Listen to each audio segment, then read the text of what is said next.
have been consistent, speaking against the bad government and for the purpose for reformers. Niger what yo?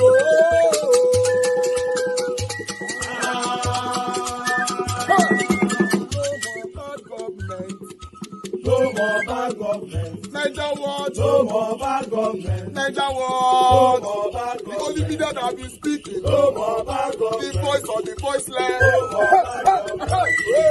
No more bad government.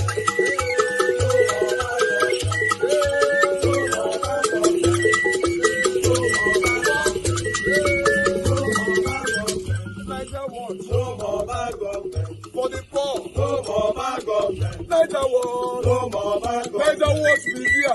No more bad government. No more bad government. No more bad government. In Nigeria. No more bad government. No more bad government. No more bad government. The only media. No more bad government. The number one media in Nigeria. No more bad government. That have been speaking against government. No more bad government. Niger what? No more bad government.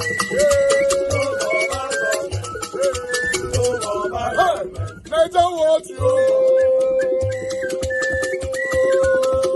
The voice of the voiceless.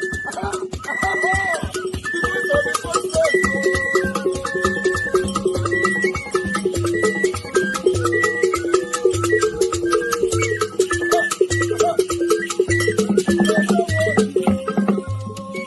Voice for the voiceless. Voice for the voiceless. Niger what media? Voice for the voiceless. Niger watch media. The only media that have been speaking against bad government. Being consistency since 1944. Voice for the voiceless. Voice for the voiceless. Umuwame. Voice for the voiceless. Umuwame. Voice for the voiceless. Voice for the voiceless. Voice for the voiceless. Voice for the voiceless. Voice for the voiceless. Voice for the voiceless. Niger watch you. We have been seeing all you guys have been doing, and he recommending to everyone in Nigeria, saying that you guys are the number one. Niger what you.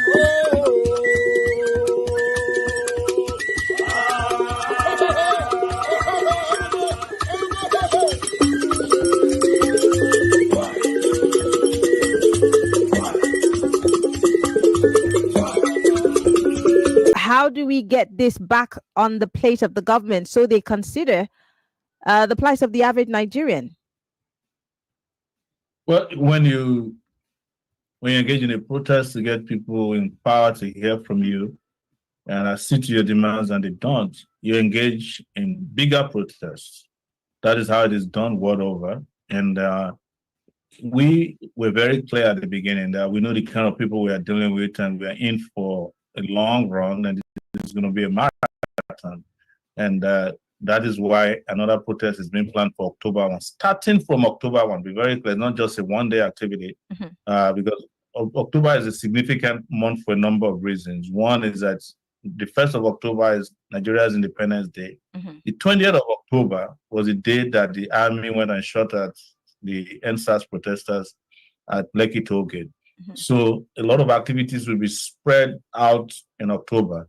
That is why when people ask us, what is the date this will end, we say until we win. And we hope that Nigerians understand this, that it has been made clear that they are dealing with intransigent leadership, that these guys don't care about you. Until you stop them, they are going to stop at nothing to make sure that you are further pauperized, that you are victimized, that you are made to pay, charges and bills that you are not supposed to pay, that they're going to give you loans that they know you can never pay back, so that they put you in debt and bondage and forever for people who are going to school.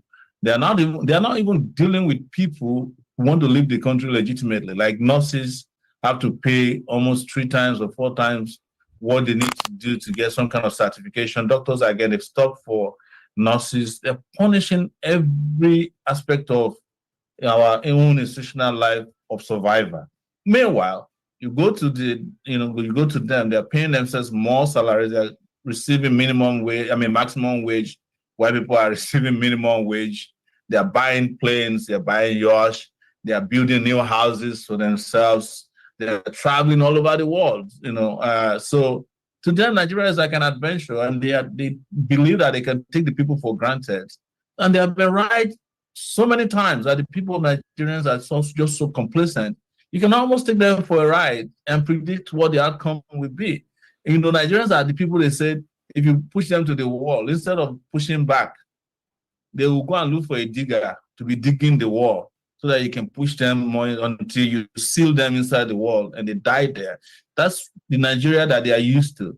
But our job, our goal, and our intention and determination is to make Nigerians understand that they have the power and the right to fight back, and fight back in such a way that they can restore their dignity, get back their country, restore their personal lives, and ensure that whatever belongs to all of us, you get a little bit of it for yourself during this lifetime. You don't need to be killed while you're here just to survive, because even countries around us, countries that surrounded us, have had electricity problem, resolved them. Ghana used to have their own. South Africa had a 2-year electricity problem. They resolved it. Nigeria is the only country on the continent of Africa that I know, or probably West Africa, that had electricity problem that they refused to resolve. Instead, as you said, they are moving people around within darkness. It's just like saying, oh, let's move you to the parts of darkness that is a bit lighter. Meanwhile, you're still in darkness. That's what all this band A, band B, and all the manipulation they carry out. Now, you mentioned something earlier that most Nigerians don't even understand what they're up to. Now, suddenly, Dangote Refinery is coming on stream, according to them. You're going to get petrol. But in advance, the prices of petrol, gasoline as we call it, has been adjusted in anticipation of what is coming out of Dangote Refinery. Meanwhile, some people are jubilating that, oh, we're going to have reports. You have not forgotten that it's the NNPC that's going to buy all of it. And why is NNPC buying Dangote petrol to distribute to you? There must be a reason. There's always something hidden. Even when you think they're fighting for you or do something good for you, is against your interest. And the earlier Nigerians understand this, the better. And the earlier we get out of the woods, the earlier we liberate ourselves from the economic parasites and buccaneers that have been holding this country to ransom. And you don't want us to go into the political aspect of it, because they don't even win election. They don't have plans to conduct any credible election now or forevermore, as long as they're in power or they're in office. So understand that, know this, and have peace. Let's see. Shore should come back to Nigeria now. These are the people that are here for you. With his wife and children, and come lead the people. He will incite the public, start crisis, pick his passports, and join his family abroad. We will listen to him when he comes back with his family. You didn't give us your name, but let's see if I can get a name. The people. Mr. Shore, over to you.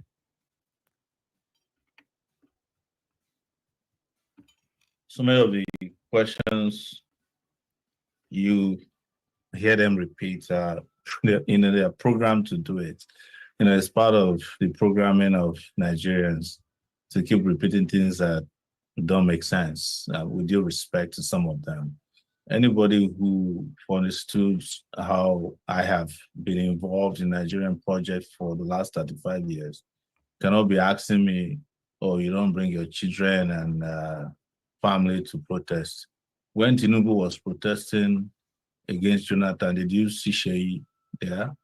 This is not a battle for children. I was in Nigeria for 5 solid years, held against my wish. I protested every day up until this last May.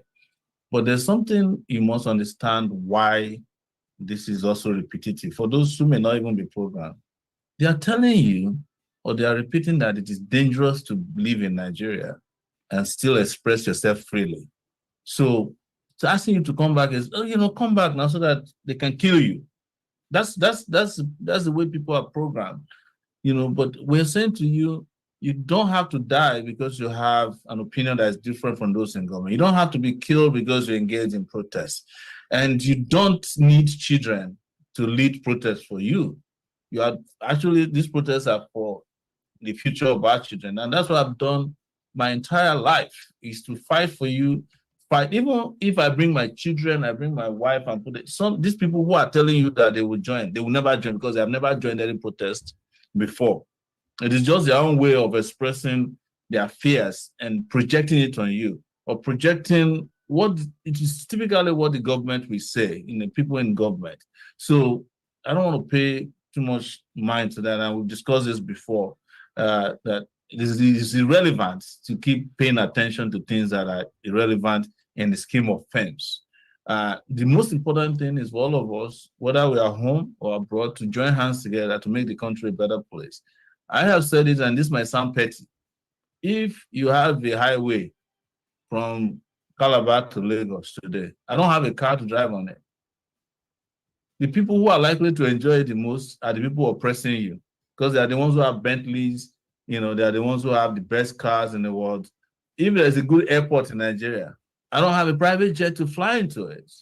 If Nigeria becomes safe today, I don't even have a house that I can stay in any of the cities. I have a house. But all these things are necessities. Our security needs to be front and center. So when I'm asking for you to have security and doing it from it, it's because I have seen how the rest of the world works. And I want you, who is repeating the same message that they are programmed into your head, to have a better life. I want you to be able to walk out around at night. I want you to have electricity. I want you to have water running out of your tap, because I've seen it. I have it where I am. I'm sorry. So, and I have demonstrated several times to you that I'm not afraid of these monsters. I will come back to them and confront them, but you will still be missing. We still won't see you when I come back and participate in the protests. So I don't want us to waste our time on this. Our country must get better. If I had been killed by tomorrow, Mariam, September 4 is about 4 years ago that my younger brother was killed.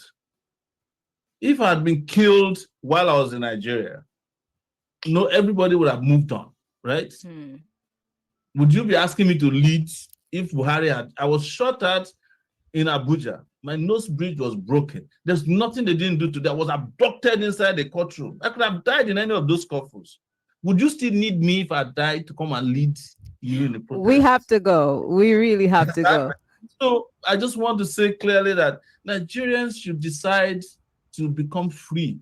And part of the freedom you need is mental. Liberate yourself from mental slavery. Okay. Because none of us can free ourselves. Well, Omale Sowore is a former presidential candidate in the last general elections. He is a journalist. He is also a human rights activist. Thank you so much.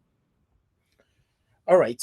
Good morning, good afternoon, good evening to every one of you. Thank you very much for your time with us today. It's good to be back here again. Today is Tuesday, 3rd September 2024. The month is already running fast. Again, you're getting old. I'm getting old. We all are getting old. We are still craving for one particular thing, to have a better country.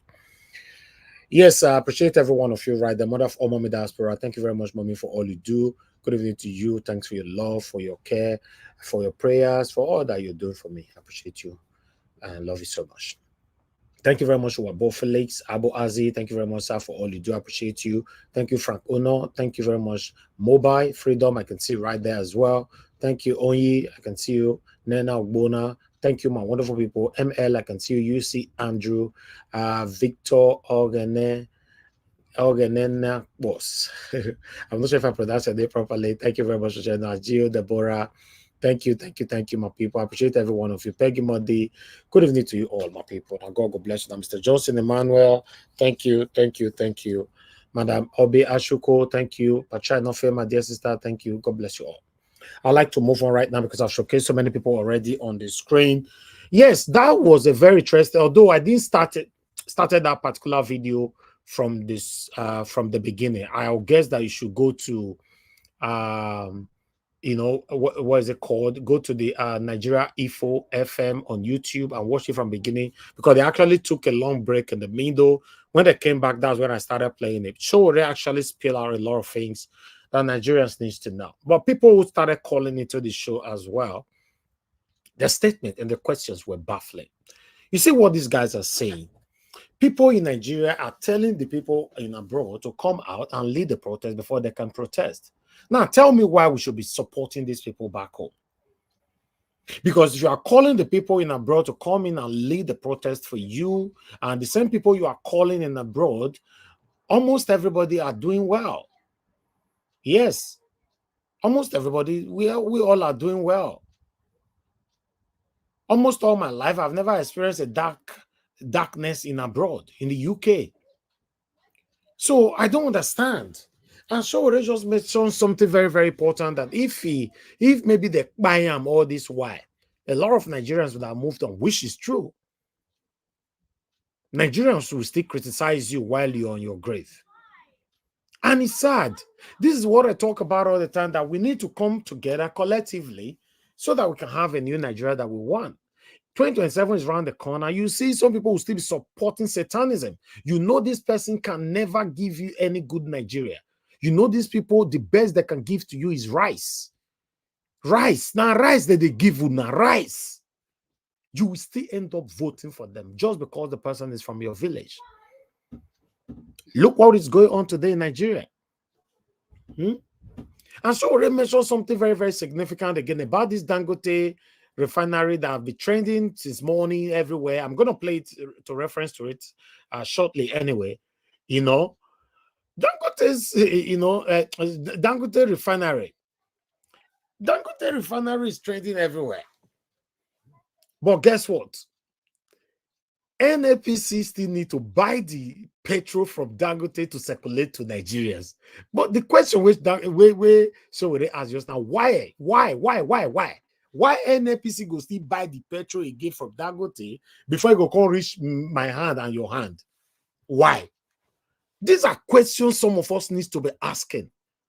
Not the continuum of demonstration of division amongst us, ethnicism, practices of the ethnicism, tribalism, satanism. Ubi Igbo, Ubi Yoruba, Ubi Edo, Ubi Hausa, Ubi. That is what have destroyed us till today. The important, significant question that we should be focusing on, Nigerians are not focusing on things like that. We are busy discussing absolute rubbish. Who better pass for tribe? Who hold public power pass? Who do? Look where we are today. If not because of the high strictness we have on our platform, you've already seen some satanic people, they come to our platform on the comment section, they comment rubbish all the time. They don't already know, say, as you they drop and you are blocked. Because it's crazy. Even after our life, you still go comment, we go still know say that you are still blocked. But if you want to criticize us without not applying hatred, we don't have any problem with that. But how can somebody be campaigning or be talking about the things that will be beneficial to you and I? How our country can be better in our time? You'll be insulting that person. Just imagine. People calling in to tell Sowore to lead the protest. This is Sowore that have been leading protest. Since I know Sowore, he's been leading series of protests. Only this one, and May be the last time we lead, so only May. He travel now, go see his family now. They say make he come back again, he can't lead. Just imagine. And these are one of the people that will come to your inboxes on Twitter, on Instagram, telling you that I'm hungry. So I'm very, very hungry. My wife is in the hospital, is dying. With the good heart that you have, sometimes you can't even turn them down.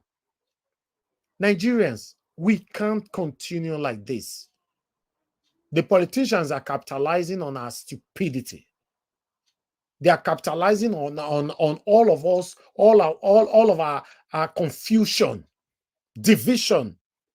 We are good to fight ourselves, but we are never good to question and call out the politicians. Tell me what is wrong by protesting. A protest supposed to be a demonstration of your own plight, to let the government know your pains. That's what it means.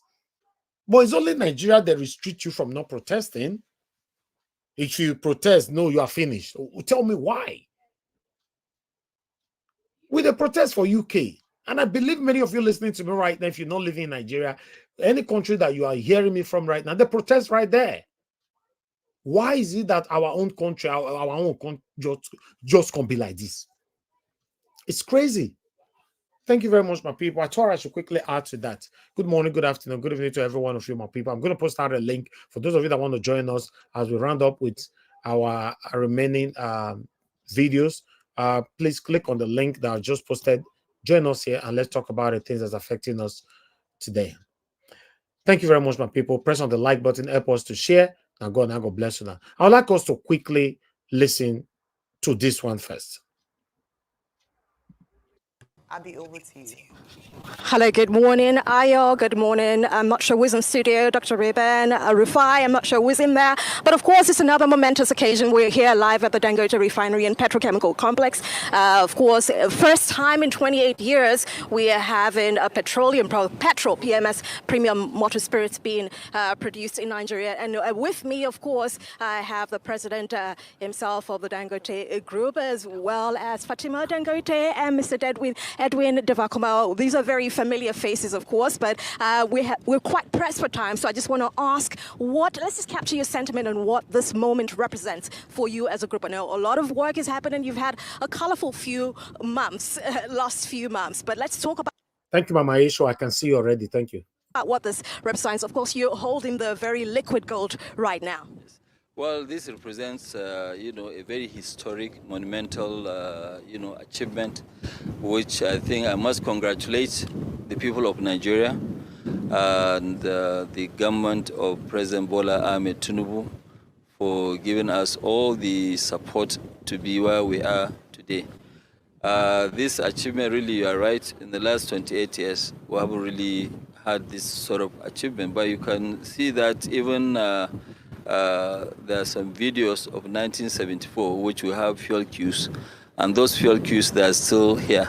This will eliminate all fuel queues in Nigeria. This will improve the health of everybody. This will also make sure that there is consistent supply to the market. It will also bring the real demand of PMS, no paper transaction. It will also help to make sure that, it corrects this distortion of the Naira, bring stability to the Naira, bring growth, development, and prosperity. So we want to thank Nigerians for being behind us to be where we are today. But this is a very, very historic moment. It's certainly government that between 1976, 77 to about 81, they could build 2-3 refineries. And it was not only refineries they were building then. They were also building Delta Steel. That was part of the National Industrial Plan. They were also building Delta Steel in Owe and Alaja. They also went ahead to build, for the good of it, I think it was the early 80s, they also built Egbe power plant. So they were building national strong infrastructure that really leapfrogged this country into the future we wanted. But guess what? This same government, because of its mismanagement, couldn't service the refineries it built until Aliko Dangote decided to do it. And why did he do it? He had bought the refineries initially from Olusegun Obasanjo, then the government, under Olusegun Obasanjo. But some people went to sell the same lie to Yar'Adua that, NNPC should be able to fix it. And Yar'Adua reversed those sales. And he went ahead to say, you know what, I'm still going to go ahead to build it. It's also a triumph for his bankers. It's also a triumph for his own doggedness and steadfastness, despite all he has gone through. So while we are celebrating Dangote's ingenuity, the capacity of the private sector and the bankers that rallied around him, and also people that helped him, let's not also forget the services of the likes of Emefiele to also making all of this grand for him. Because it's also a triumph for having a CBN governor then that believed in this project and also put government weight into it then. Now that we have the refinery, the least the NNPC could do is to ensure crude. But the argument they're going to give you is that, they've sold all of this in forwards and things like that. But also the counter argument we're going to give them is, there was a convention of 400,000 barrels, over 400,000 barrels per day, they can as well bring to the ecosystem because of the likes of Dangote and some other refineries that are here. The reason why Dangote's own is unique is not because we don't have other refineries that were putting out oil prior to this time. There were modular refineries, but nothing on this scale. And the fact that Dangote has got a reformer that now changes all of the things they crack into petrol, and you can have availability of petrol. So it's incumbent on the government, number one, to be able to ensure that we get crude so he can buy crude And also, as regards the buying, NNPC we hear is going to be one of the sole buyers. Then NNPC can in turn now regulate it properly and ensure that it gets to the people. I do not believe of a hike in price. You're going to destroy this economy. Your announcement of subsidy gone alone has destroyed this economy. The damage President Tinubu has done by announcing subsidy gone will take another 10 to 15 years to repair. And that's been moderate. All right. And you want to continue the hike, you will cripple this economy. So let's be careful. No, Dr. Batu, You've made your point. Let Dr. Batu make your point. Petroleum Industry Act calls for the deregulation of the downstream sector. So if you don't deregulate, you are in violation of the Petroleum Industry Act. That is a conversation. Tone of good news. In a heartwarming display of honesty and integrity, a staff member of the Nigerian Aviation Handling Company PLC, Mr. Awao Dangote, found and returned $10,000 cash while cleaning an aircraft in Kano, has been rewarded with a cash reward and instant double promotion. The money was left behind by a passenger on seat, where Dangote promptly returned it to the airline station manager. Dangote was hosted at the company's headquarters in Lagos over the weekend, where he was commended by the group managing director and CEO, Mr. Indranil Gupta, for being a true NACO ambassador. He received a handsome cash reward, a stars promotion, and appointment as the brand ambassador. I just had to do the calculation. $10,000, 16 million naira, just like that in this economy. And they returned it. Glory be to God. The other time, when it was a staff of Eco Hotel, you know, that also acted in this honest manner, we also praised her. And now we have a staff of NACO in Kano. It was an Egypt Air flight, and they found $10,000 on the seat while they were cleaning the aircraft. Now, at a time of difficult survival in Nigeria, that is even what makes this, you know, his example worthy of emulation by other staff. He was given cash reward. He was promoted. He was also made a brand ambassador, which means he will attend all major events by NACO in any part of the country at any particular time. And I hope that his example will inspire other staff of NACO, that's the aviation handling company, you know, and also encourage other people in other places, because, you know, integrity pays. Yes. And that hopefully, you know, we keep getting this example from ordinary people.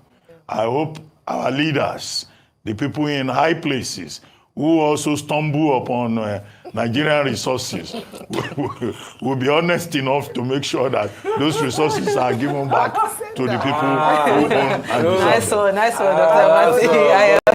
Well, let me just say that I wish we would see more brand ambassadors and influencers like this. Yeah. At a time where we're talking about values being eroded in the fabric of society, it's great and refreshing to hear stories like this. And I say this because even among schools, these stories must be told, must be heard, so that your first instinct as a Nigerian should be truth and honesty. And that we don't just push out the negative stories to see that Nigerians are great people. I feel like even the National Orientation Agency should take up stories like this and really publicize it and say that this is who we are. We have negative stories being told outside by foreign media and other places. We tell our own stories. We change our own narrative. And this is a picture of a true Nigerian. Truth, honesty, integrity, without even expecting a reward sometimes. So I'm really proud of him, and I hope that he would have more visibility and that others who are doing the same thing would be the true Nigerian faces and ambassadors of this great nation called Nigeria. Very well said. There are many people doing great things like that, and I'm really excited. Nigerians are truly good people. Yeah. I mean, any shortcoming you see here and there, mostly environmental problem, leadership problem, but the heart of a Nigerian is the true and the good heart. And this just typified it. And there are many Nigerians doing this. Please keep doing your good. In the end, if you had collected that money and spent the 60 million, you will finish the 60 million one day. But this honor is more than the 60 million. Definitely. Because there have also been some bad Nigerians that are saying, you will have collected the money, you will have spent it and all of that. He will finish the 60 million one day, but nothing will replace this place of honor in his life. And you know what this will open it up to? The recognition is even more than 60 million. So please always look at the big They picture. do say a good name is better than When they draw up the national honors list, they should put people like it's this people there. like this that we want to see on the national honors list, not traditional rulers and retired civil servants. To be honest, that guy there, I wish I see him, make I hug him, to be honest, because this is what I talk about all the time on this platform. In fact, all my career, this is one of the things I talk about. Good name is better than riches. In fact, in the time of you portraying that good name, the riches will still come, but it will not come to your life genuinely. Like that shameless dwarf in America who went all the way because of allegedly $5,000, you know, to Edo State go to campaign. Tell me that that kind of person can ever still have a name. Somebody who traveled because of $5,000, the same people you have destroyed for 2 years. The name where they say, in fact, listen to what one of our Edo brother have to say here, you know, concerning this same thing. Hello everyone, this is Dion Osage, President Founder, a God-sent foundation. This is a message to Eranomigo, the self-acclaimed tiger and lion. So Eranomigo, because of peanuts, you have sold your conscience. Because of peanuts that was offered to you, you have sold your conscience. You that fought the governor of Edo State for so many years. Please, guys, listen to this video real quick before I come back. Listen to this video. Obaseki have a lot to explain. The era of grammar is enough. Nobody give a damn about grammar. To hell with your goddamn grammar, scamming grammar. We don't want to hear it. The reality, what have you done? So, Amigo, you are aware that governance is not about speaking English. After you said all these things, they now called you and offer you small change. The small change that they offered you, you switched on Edo people. A lot of people actually thought you were a freedom fighter. A lot of people thought you were a freedom fighter. It was all for selfish gain. Look at your life today. Look at your life today. The God-sent foundation that you call devil sent, we are still on. We are still consistent in our work. I have been vindicated. Look at your life today. Because of small change, you sold your conscience. All right, I would like to leave it right there because, my people, you can see that this is what I talk about all the time. Your name should be more important than any other thing. Don't dare, not because of what people will say. You don't even need to conform, but you have to think within you. If I do this thing, many people, we have 622 people watching me right now and across.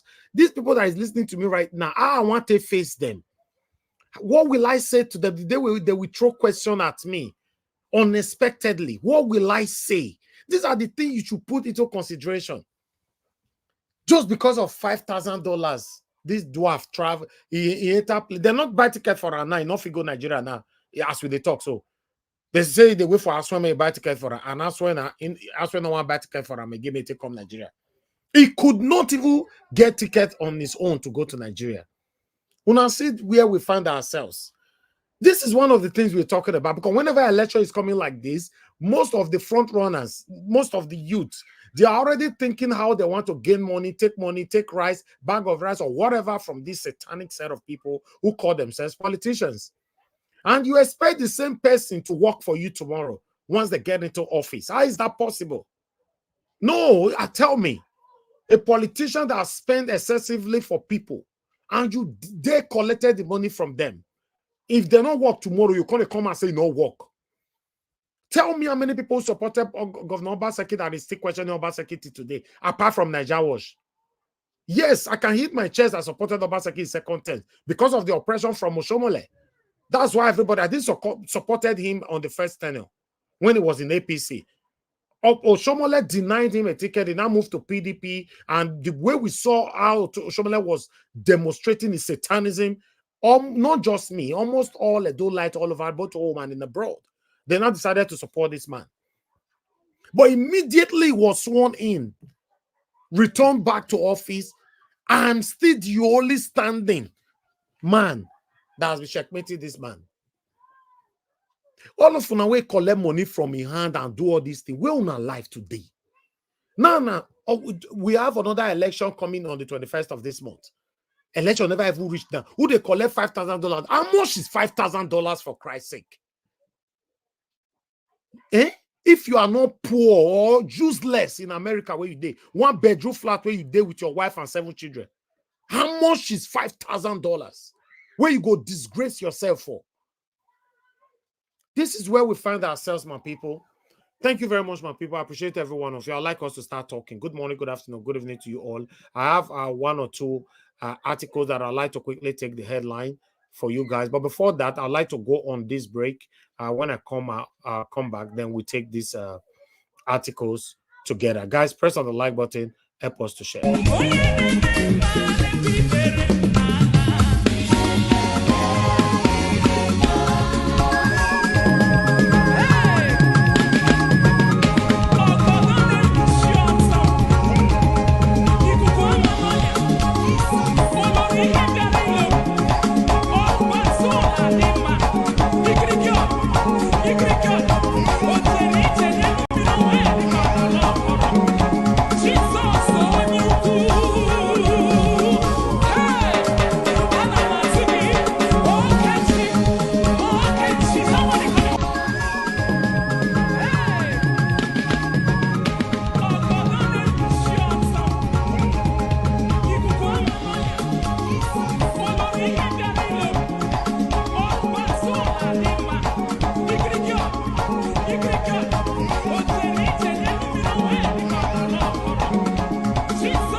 All right, guys. Thank you very much for your patience with us. I would like us to start from the one we have right there on the screen. As you can see right there, coming from Vanguard, anxiety as pump price of petrol rises towards 1,405 naira. And some people, they celebrate say refinery from Dangote. And another news now from today. Today's Tuesday, 3rd September. You can see right there. You know, Nigerians are seriously suffering as we are speaking. If you don't buy petrol per liter for 1,400 naira, if it look easy for those of us with their abroad and all that, but if you day here, if you day Nigeria, and then you go knows I be. My people, I'll leave that headline just like that. Let me quickly move on because I have another one for you guys so that we can quickly start talking. Then we have Boko Haram. Boko Haram killing of 83 persons in Yobe showed Tinubu government utter failure to protect lives. Amnesty International, you know, I talk this one. Amnesty International, which said this on Tuesday while condemning the incident, also said that no fewer than 30 people are still missing while the entire village and farmlands were set ablaze by the insurgents. And so we see more. Not say as we say, so the reporter for here, all the sources are there. In case you want to question us, it's better you question our sources first. As you can see, the other one right there, ISWAP claims responsibility for Yobe massacre, says village punished for aiding Nigerian military. As so they talk on just now, say these people will not say they court, say that they are ready for court. Now only protest had they take go court. Guy, what a country. Wow. Falana. From Sarah reported as well, Falana slams Nigerian government growing use of treason charges against peaceful protesters, innocent citizens. Now, see, everybody is talking about this. Say, anybody will you talk now? Na prison they go. Not the way they come without the end, child. But meanwhile, Sarah reporter again. There is clear hardship by your poor governance. Nigerian University stars SSANU not Tinubu over arrest of peaceful protesters. The same thing people are talking about right now. Now, see, the SSANU emphasized that peaceful protesters was fundamental right of citizens worldwide and should be respected by authorities. The Senior Staff Association of Nigerian University has condemned the government crackdown on peaceful protesters, labeling the actions as barbaric and undemocratic. So I'll leave that one and move on to, I guess I have another one here. Okay, that's all. Finally, thank God. Although I still get video I go show to now later if we have the time. If the time is permissible, I'll do that later in the middle of this broadcast. But because we've crossed many minutes already, I'd like us to just start talking right now. For those of you that want to call in, please, you have 10 seconds. Do that so that we can start talking straight away. Thank you very much, my people. Good morning, good afternoon, good evening to every one of you. I appreciate you all, and God bless you. Now, let me take our first call for today. Then I will come to my panelists. We have the first caller. I can't even pick this call. Okay, Mr. Shimeze. Shimeze, thank you very much, sir, for calling in. Good evening to you. Please talk to us. Yes, sir. Good afternoon from here. Thank you, sir. Good evening to you. Talk to us. Good evening. Hello? Yeah, talk to us, sir. Go ahead. We are listening. Naija Watch, can you hear me, please? Yes, we can hear you. Go ahead. Naija Watch. Oh my gosh. I can hear you, sir. We are hearing you. Hello, Naija Watch. Yes, sir. Yes, sir. Oh my gosh. Abi, when they hear me for panel, what did they say? Yes, now I can hear you, sir. Okay, let me pick another call for now. You know, I'll take another call quickly. Okay, Mr. Ben, I'd like you to talk to us quickly so that we can take it from there. Ogashim, is try to sort yourself out. Once that is done, you can call back. Mr. Ben, are you there? Okay, Mr. Ben, I lost you as well. Okay, let's just move on to the panel. Since you guys are not available, I'll move on to Mama Esho. Thank you very much, ma, for joining us. You're the first on the panel. Please, I'd like you to talk to us. Good evening to you, ma. Grandma Esho, you're not available. To Nigeria, please, thank you very much. Good evening to you, sir. Please, I'd like you to talk to us. It's good to have you. Greetings, Naija Watch. Thank you for having me.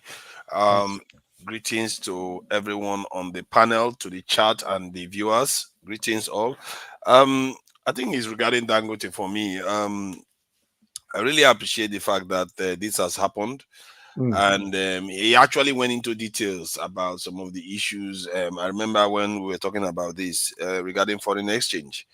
And for me, that is the biggest impact. I can't believe that one man is able to take on this challenge of taking off just about 40% the amount Nigeria spends on foreign exchange. That is one man doing this job. That tells you what one man can do if you are determined that you just also get the blessing of the people, because Nigerians supported him. That's why he is able to stand and do what he did. And if he wasn't a billionaire, they would have destroyed him too. He saw all the shenanigans that went on, and they were trying to undermine his operations. And thank goodness Nigerians stood behind him, and Nigerians sensed, given out that they're taking crude oil, this in a subsidy out, and cost inflation is so high, Nigerians sense that this guy is trying to do something that might at least take the pain off from them a little bit. And the various actors in NNPC and segments of the Nigerian government, we are trying to sabotage it. Imagine if Dangote wasn't that big and he didn't come out screaming and complaining. This would be another failed venture for the country. And it's interesting because they talked about how the video that was played showed that Nigeria was able to build 3 refineries within a short period of time. And you have to ask yourself, why were we able to do that while for 23 or 28 years we're not able to get one working? And this is where my narrative tends to come in. When I said you have to understand the geopolitical weather. It's like somebody going out in the rain and not preparing for getting an umbrella. The geopolitical weather during that time in the 70s and 80s allowed us to do it. And that weather has returned again now. That's why we are doing it now. And guess what? During the time when we were falling heavily, who was the strongest in the world then? Do you know? Are the people that our leaders keep running to in the West and in the UK. That was when they were the strongest. When the Soviet Union fell, during that period, that's when everything fell to hell for us too. And now China is rising again, Russia is rising again, and look at what is happening in Africa again. This is an opportunity that we have. If we squander it, this opportunity you are seeing in Nigeria now, Nigerian, this Dangote is coming on stream. Somebody tells me within the next couple of years, the steel one too might still come on stream. And the one for this Nigerian refiners might also come on stream. We might see for once in how many decades, we might actually see a trend in improving the Nigerian this state. If the government doesn't sabotage it, is the government, our people are the ones killing this country. I'm not talking about people they're just stealing, no. They are actually damaging your future. That's what these people are doing. And this government tried to do it too by floating the currency the way they did. They made Dangote lost money. MTN lost money. How can somebody go and damage their own country's economy? Deliberately. We have been insulted left and right. Nigeria had the largest economy just 2 years ago. In 1 year of this government, they slashed the value of the Nigerian this in GDP by almost 50. This is half. How can the government inflict that kind of stuff on their own people? If you try that in the UK, oh my God, man, the way they will sling you out of office and your name, nobody will answer that name again. In the UK, if you try that, you broke their GDP by half. The whole country was going to implode. And yet they did it to Nigerians. It's okay. Just destroy the value of their currency, do whatever you like with inflation, do whatever I like with petrol prices, and you get away with it. And one thing Dangote said also is round tripping on petrol. I didn't know about that one. No. That people who sign paperwork that they buy petrol to deliver to Nigeria, but it doesn't even come to Nigeria. Hey, God. The scam that is going on in this country is just uncontrollable. And we are not demanding for transparency. Do you know, we went on protest recently, nobody asked for these specifics. We should be asking for specific things. There are certain things you will see that you cannot unsee. And once you see it, you can clean house. We should be asking for specific. If you want to say all our refineries, we want to know what is happening to them. Tell us exactly why it's not working. Who is that person blocking the way? Let us know them. Because I am sure if that was Dangote they were doing it to, Dangote will reveal their name. So that everybody will shame them. Because some of all these people, they are enemies of the state. They are sabotaging our country. This is not about money. Oh. Some of all these people, they have money already. If the country works, they will have money too. So why do you think they are doing what they are doing? They are not doing it for us. They are doing it for the people that they serve overseas. And that's why you have to watch your leaders when they are traveling everywhere. And they tell you that they are going overseas for treatment all the time. You have to open your eyes to these things. If you don't know that your leaders are selling you for cheap for Igbo people or for Indians, for Chinese people, then you better start checking yourself, because these people are not governing for us at the moment. The reason why this Dangote one didn't fall through is because Dangote was able to fight for himself too. And Nigerians backed him too. It turns out that a billionaire, his interest also aligns with Nigerian people's interest. That is how bad our own leaders have become to us, that it took a billionaire to fight them, to bring them to their knees and allow Dangote Refinery to function. Left for them, they will kill this refinery just like they killed the ones in the national 4 refineries. And Dangote wanted to go into steel. Now he's thinking, if I get into all this trouble because I do petrol, what will happen if I go steel? Because steel will even impact us more. At least the one petrol is doing for us is we don't have to buy petrol. Steel will allow us to start building big things, bridges, major underground constructions, rail tracks. It will transform our nation and transform West Africa. And these are the things, that's how nations emerge. And Nigeria was very close in the late 80s. And in the 90s, when Nigeria fell to pieces, when Abacha came in, and guess who was the superpower in the world then? It was only America that was standing as the only superpower in the world. And Soviet Union, which was Russia, had already almost completed our steel plant. 90-something% completed. And since then, boom, they knocked it. Never to see the light of day again. For the next how many years? 30 years now or so, that steel plant is dead. The only chance we have now is for it to come back on stream again. And I know one of our ministers is going to Russia to go and talk to them. He said he was going to go and talk to them last week. I saw him on the news. You're going to talk to them to see whether they're going to restore those things. All these things, we should be paying attention. Those are the things, that's where this hunger that we have in our country, if you want it to end, that's what's going to end it. One man alone now has managed to put food on almost every Nigerian table. If they don't kill it, let's not make any mistake. We should watch out for enemies of progress. They are going to try to sabotage this refinery. And the moment you see anything happen to that refinery, whoever is responsible for it, we should go after them. Because they want us to start importing petrol again. You want to spend how many, $30 billion, $40 billion importing goods into Nigeria. Nobody needs all that. So we have to thank Dangote that he succeeded. And I have to thank the Nigerian people too. Because I don't think without Nigerian people, we are going to be talking about this today. Because the Nigerian people saw what was happening and say, you know what, we are going to stand with Dangote. The media, I will have to give it to the Nigerian media, they stood for Dangote. They said, you know what, this thing that this man is doing is going to help the Nigerian currency, it's going to help the Nigerian economy. So be it. Whether it's a billionaire, it's not a billionaire, I don't care. We'll stand behind him. This refinery people, that the NNPC that was telling us that they are fixing 4 refineries and accusing Dangote of monopoly. How do you accuse Dangote of monopoly when you claim you are fixing 4 refineries? It means that he never want to get those refineries on stream then. Because if you actually want to get those 4 refineries working, then there is no way Dangote can be a monopoly. So you can see the dodgy behavior that is going on in our systems. And these are our Nigerian people. Our own president employed them.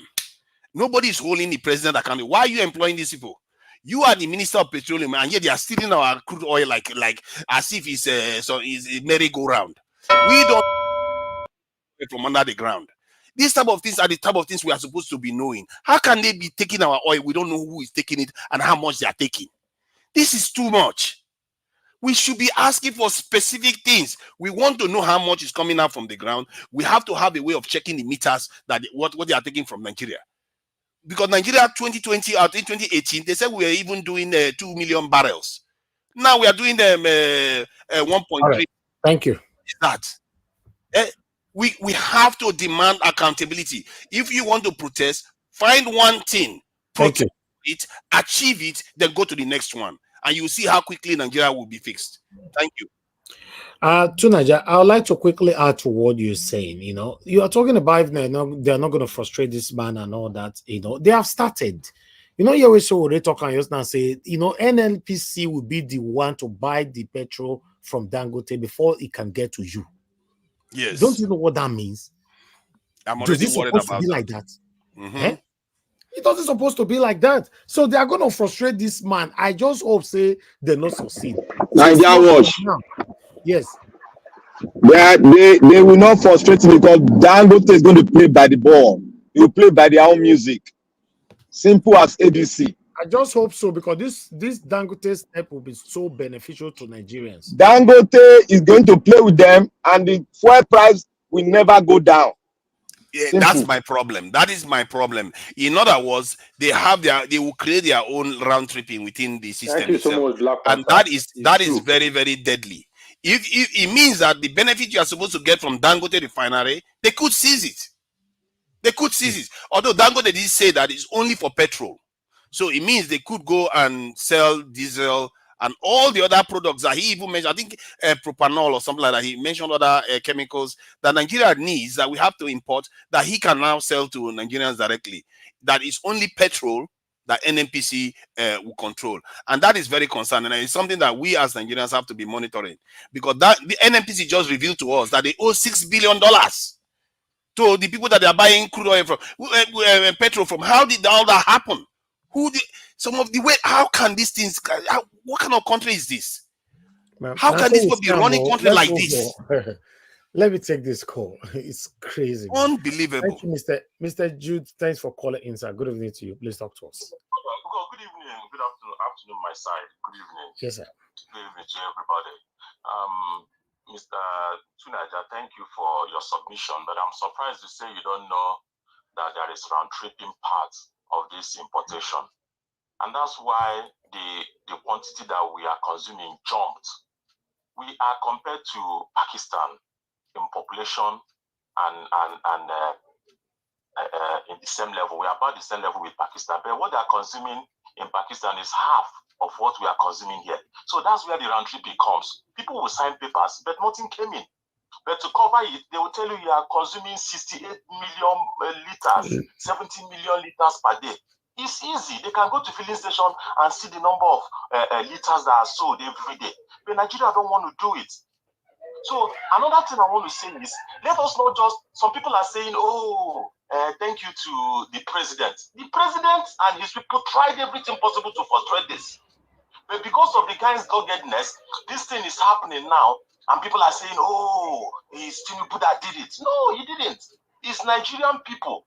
Nigerian people and the doggedness of this man. My worry now is, because Dangote has no filling station, he will still have to go through these people that already have filling station. They did it at the right time. When they saw they couldn't stop him, they couldn't stop the thing coming. These are the people that told us that the thing is 45% completed.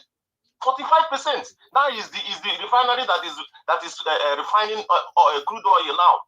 So what they would do now, because they didn't stop him now from refining, what they would do now is now try to fix prices when NNPC buys. Now, Orlando have gone to buy Hardship, and they are now going to buy a subsidiary of NNPC and changing almost all the filling station to Orlando. Because they couldn't stop this thing now, as their Malta refinery is suffering, they will now gain by being the sole buyer of this fuel now that is going to come from Dangote, and will still be the one that will suffer in all of this. God help us. Okay, Mr. Jude, before you go, is it not possible for Dangote to now start building all his petrol stations across the country so that it will be much easier for Nigerians? Bros, it's not possible now. Can you build a petrol station in 2 days? Unless there's an arrangement where he will now start buying private filling stations. Start buying them, and then they will use Dangote. And Dangote is refining. Dangote is not in the onstream or upstream. So Dangote doesn't have filling stations to say people can now buy Dangote franchise. Because he doesn't have anyone already. He's already doing only refining. Unless a situation where we have independent marketers that will now come together and serve as Dangote filling station, so that he can now be supplying fuel to them directly, and then they will now sell based on what he's refining. But the moment he goes to NNPC murky water will come into it, and it will destroy this whole thing. Okay. It will destroy this whole thing. These people don't want us to survive. Now they have increased the fuel price now, just as he's trying to start refining, so that this price will not come down. Even if it comes down, it might just be with little cover and naira. Exactly. They did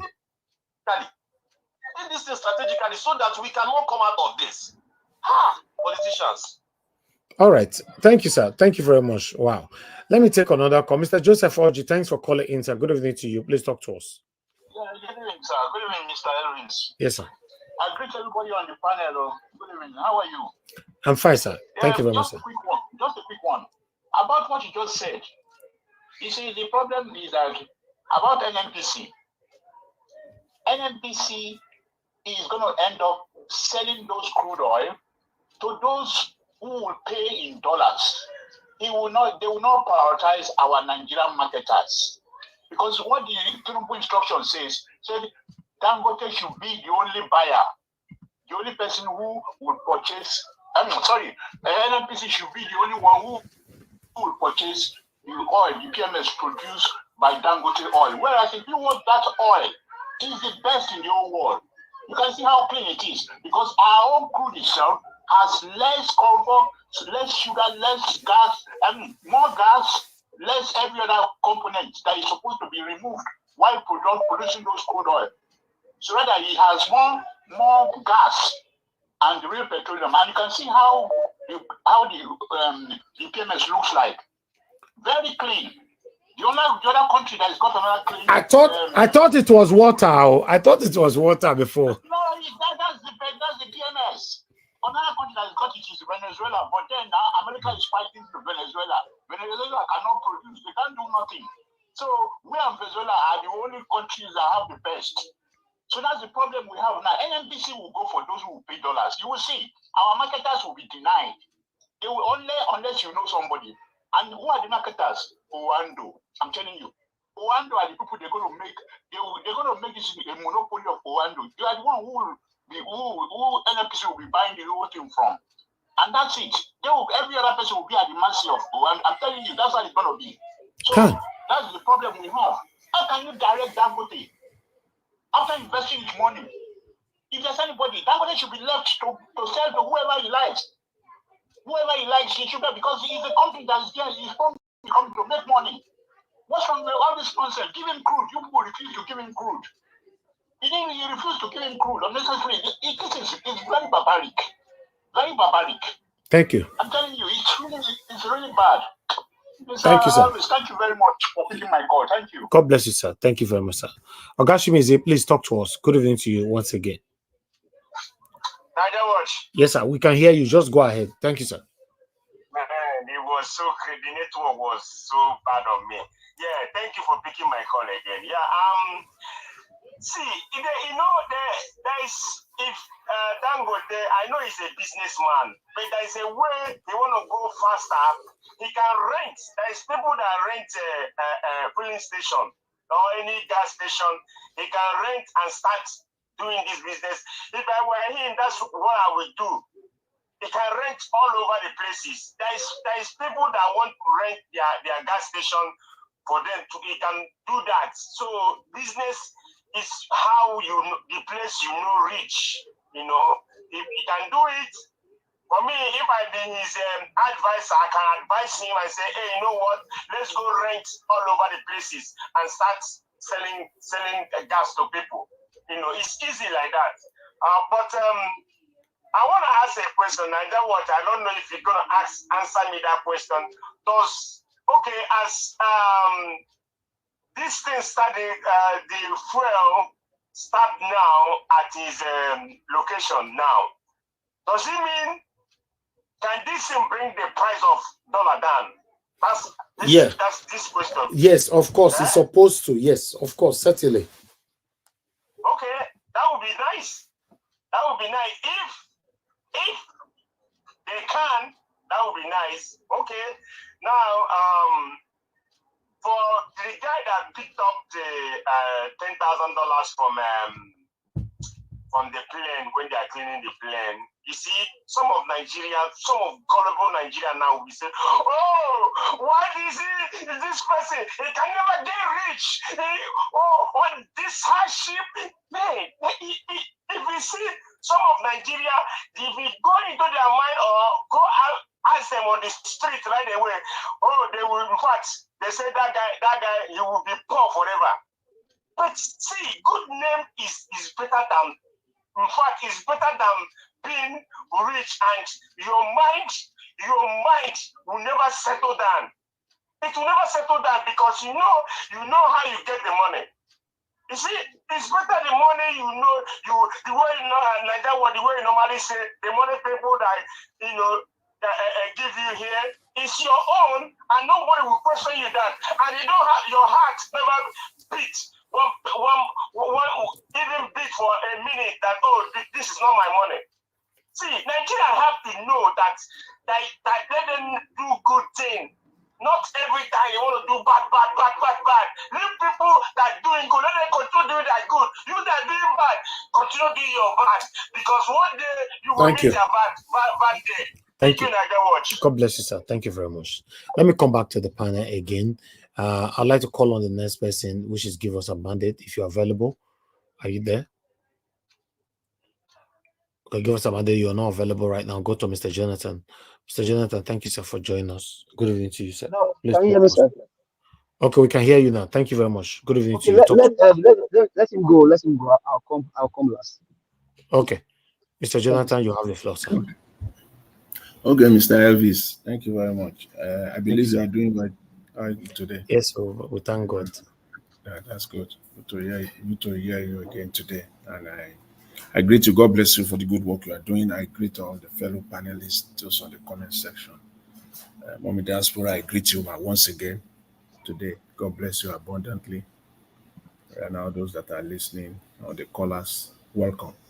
This Dangote thing is very interesting. But for me, and as for so many Nigerians, that have commented on this over time, especially since this new administration came in. There is nothing new, except people just don't listen. Period. Everything that people are saying today, that it just came to light to people today that they are saying, has been said by people who are transparent and who are honest in the last 12 months. It's just because it has not really come home. So people don't listen that time.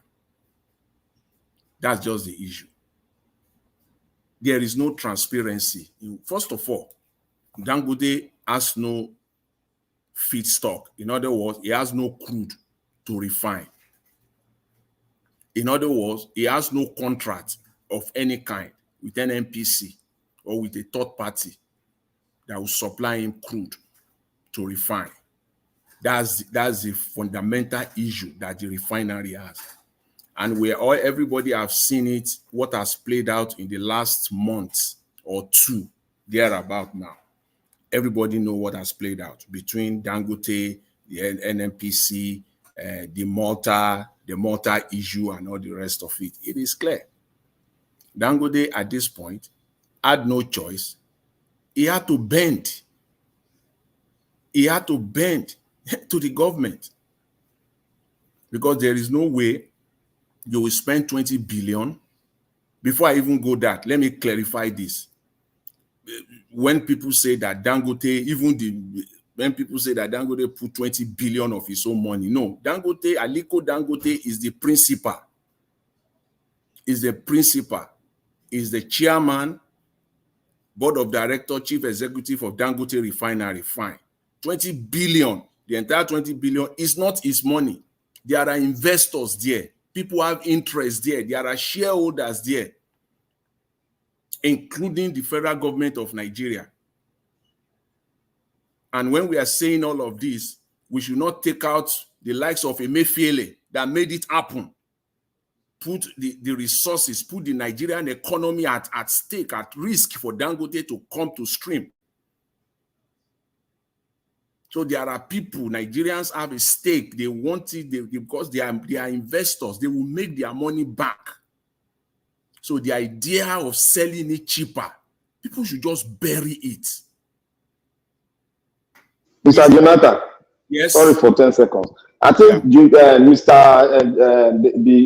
Aliko Dangote has changed his position. The daughter is now the board of director. Okay. Yeah, but he's now the president, while the daughter is the board of director. Aliko Dangote is the principal. So sorry, can I just add something quickly, please? Yeah. When you mentioned Emefiele, that just came to mind with something I observed in Nigeria. Because I was in Nigeria 4 years ago, and what I observed was that I was needing cash machine all the time. But when I went again, cash machine has disappeared. In terms of almost every market woman now uses payment systems. Almost everybody knows the account number. I didn't use cash machine once this year when I went to Nigeria. So one has to recognize what that man achieved. Sometimes, if he's a thief, he should rot in jail forever if they find out that he's a thief. But we have to give credit that this man achieved something. I got it. I got that. That is why I don't think anything is going to happen to Emefiele. At the end of the day, the man is going to go. They're going to leave him. If Emefiele open his mouth, Nigeria will not stand. Everything he did, there's no way he carried it out alone by himself. The system backed him up, and there are people that also benefited from it immensely. Not just benefiting immensely. So Emefiele is just playing along. If he open his mouth really today, the Nigeria will just split. The country, everywhere the center will not hold again. So that is why I believe nothing will happen to him. This is just vendetta and all the rest of it. But we must not forget the role he played when it comes to Dangote Refinery. And going back to the main issue, the Dangote Refinery has no feedstock contract. So he had no choice. He had to agree to this arrangement that he will supply to NNPCL alone. Otherwise, they will not give him feedstock. They will not give him crude. That was the issue the last 2 months. We don't need to go back to the old issue that led to the Malta story and all the rest of it. But that is the center point. They will not give him feedstock, but now he had to bend. And bending he did. He gave up. And now they will be giving him crude. So the same corrupt process of importing petrol, they have now localized it. No, they used to import it. They take crude out, they import it, that is outside. Now they've localized it. They find a way that their corruption will still pass, it will continue. They'll still continue to benefit. What on earth will Dangote be refining with that massive investment and still be supplying NNPCL? How? Simply because he has no crude.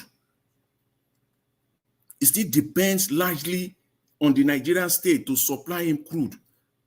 They can shut him off anytime.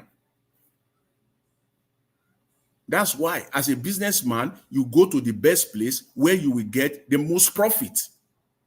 And he's buying in Naira. He's buying the crude. They even gave him now the crude oil in Naira. At the end of the day, he will still sell it and will make profit.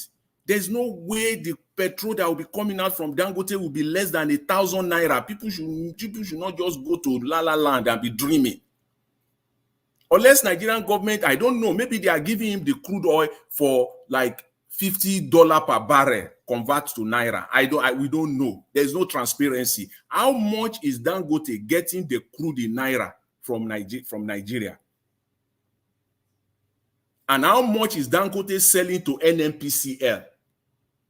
You and I don't know that today. That will be the next talk. We will be hearing that in the coming days and weeks, but we are not hearing that today because we need to know that NNPCL is giving the crude to Dangote at whatever amount. Is it 30,000 Naira per liter? Per barrel? Is it 45,000 Naira per barrel? How much are they giving it to him in Naira? And how much is Dangote in return after refining? How much is Dangote giving it to NNPCL? Is it 500 Naira per liter? Is it 800 Naira? What is it? You and I don't know that as of today. Somebody must give us those numbers. Those numbers are critical.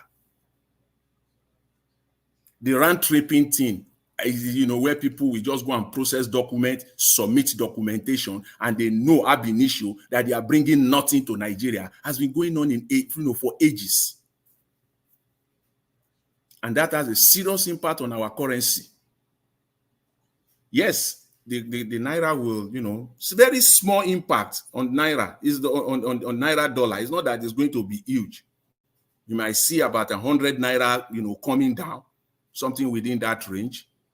Because Nigeria is still largely an import-dependent country. People still import massively into Nigeria. And Nigeria don't really care. You and I, the ordinary people on the street, the one product that they care about is petrol. The one product that they care about most is petrol, followed by diesel. Because of manufacturers. People who use it for their production. But lastly, Mr. Elvis, let me quickly say this on Mr. Showore. You see, yes, he's doing well. He's doing the right thing. But there is still the problem with him that Mr. Showore is not collaborating. That is just the issue there. And when people say that Nigerian politicians are not the same, yes, most Nigerian, in fact, 99% of Nigerian politicians are the same. There is no time to talk about that now. I'll just leave it at that. Nigerian politicians are all of them. They are all the same. Most all of them, they are the same. I'll leave it at that, Mr. Elvis. Thank you very much. I appreciate it. Thank you, Mr. Jonathan. Thank you, Mr. Jonathan, for your submission. God bless you, sir. Thank you. Okay, let me hear from, I don't know if you give us a mandate if you are ready to speak now, or we should come back to you. Okay, Black Panther, please talk to us, sir. Thank you very much. Good evening to you. Good evening, Nigeria. Good evening, everybody. And Mr. Jonathan, may God bless you, sir. Good evening to every other person that's in the panel. And I want to say good evening to Mama in the house. May God bless you, Ma. I want to say thank you to the people on the other side, listening and then typing and giving their comment about the state of the nation itself. Thank you, Mr. Jonathan. At least you dealt with it, in a very big way. You dealt with it, and now I will not go in a common sense level now. You see, when Tunaja was explaining it, it was as if Nigeria has landed, Africa has landed. You have nothing don't land for Nigeria, nothing. We are still in the same level. Now, I'm looking at it, let us look at it from this perspective. Everything that is going on is all about profit. One want to profit in the dollar, while the other want to profit in Naira. And now we are all looking at how we are going to bring down the dollar, and then we manufacture more so that the urge for dollar now will reduce, and thereby our Naira will now start gaining internationally. Now, we are only focusing on oil. I want to take you guys back the other time when Nigeria was having problem about oil subsidy. The paper came out that there are some people, they are not supplying the gas, the oil, the refined oil to Nigeria, not supplying it. They are taking it through the border to other states. And they mentioned a lot of companies that are doing it. And they mentioned a lot of companies that have collected money, but they did not supply the Nigerian state. But NNPC said they supplied and they gave them the money. Now, we have not looked into that. They've covered it. Now, what is going on now? They said they supplied Nigeria, we are owing $6 billion. And we don't know how it was supplied, but they are using NNPC as a road to siphon Nigerian money. Now, let's look at it.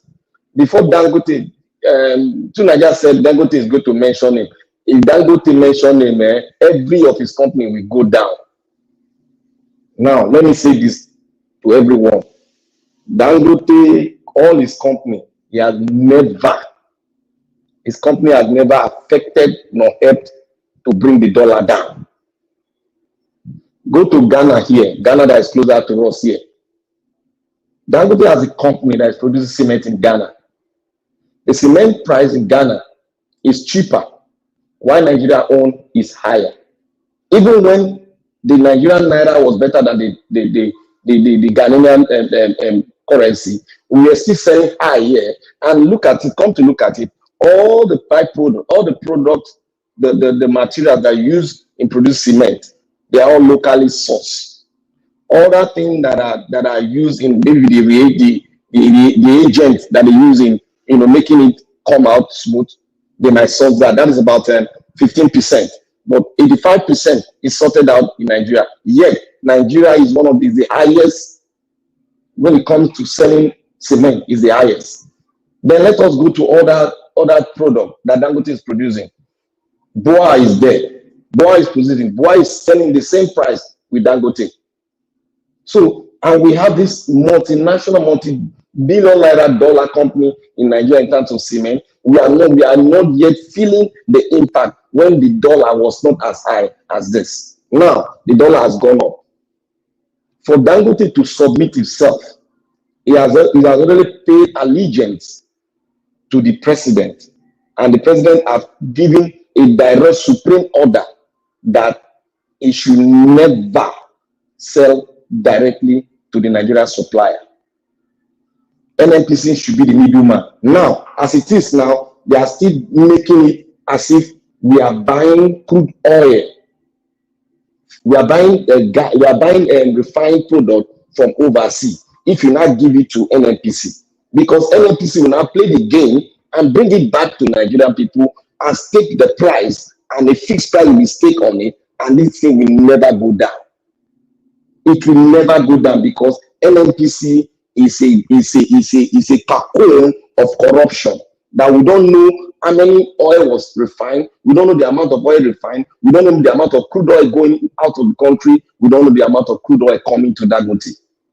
So these are the things that, if not well sorted out, we are not yet out of the dark age that we have been and will still remain there. Now, I want to come to, for us to have this thing normalized, we need to really dig into what country do we want? Do we really want this Nigeria to survive? We really need to ask ourselves the question, because we cannot be doing all this ruffle and we are thinking that the things will be normalized in Nigeria. It is not going to be normalized, because the more we go forward, they take us one step forward, they take us 100 steps backward. Now, in all these things, I want us to all think, do we want Nigeria to work? And do we want Nigeria to survive the 21st century? I'll put that question in everybody's mind. Now we'll go to security.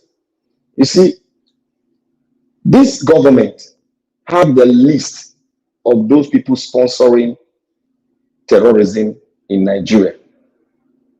Yet, he doesn't want to hold. If you don't want to tell us, why don't you go after them? Because if you go after them, the terrorists will be short of finance, they will be short of weapon, and the government, the military can go in there.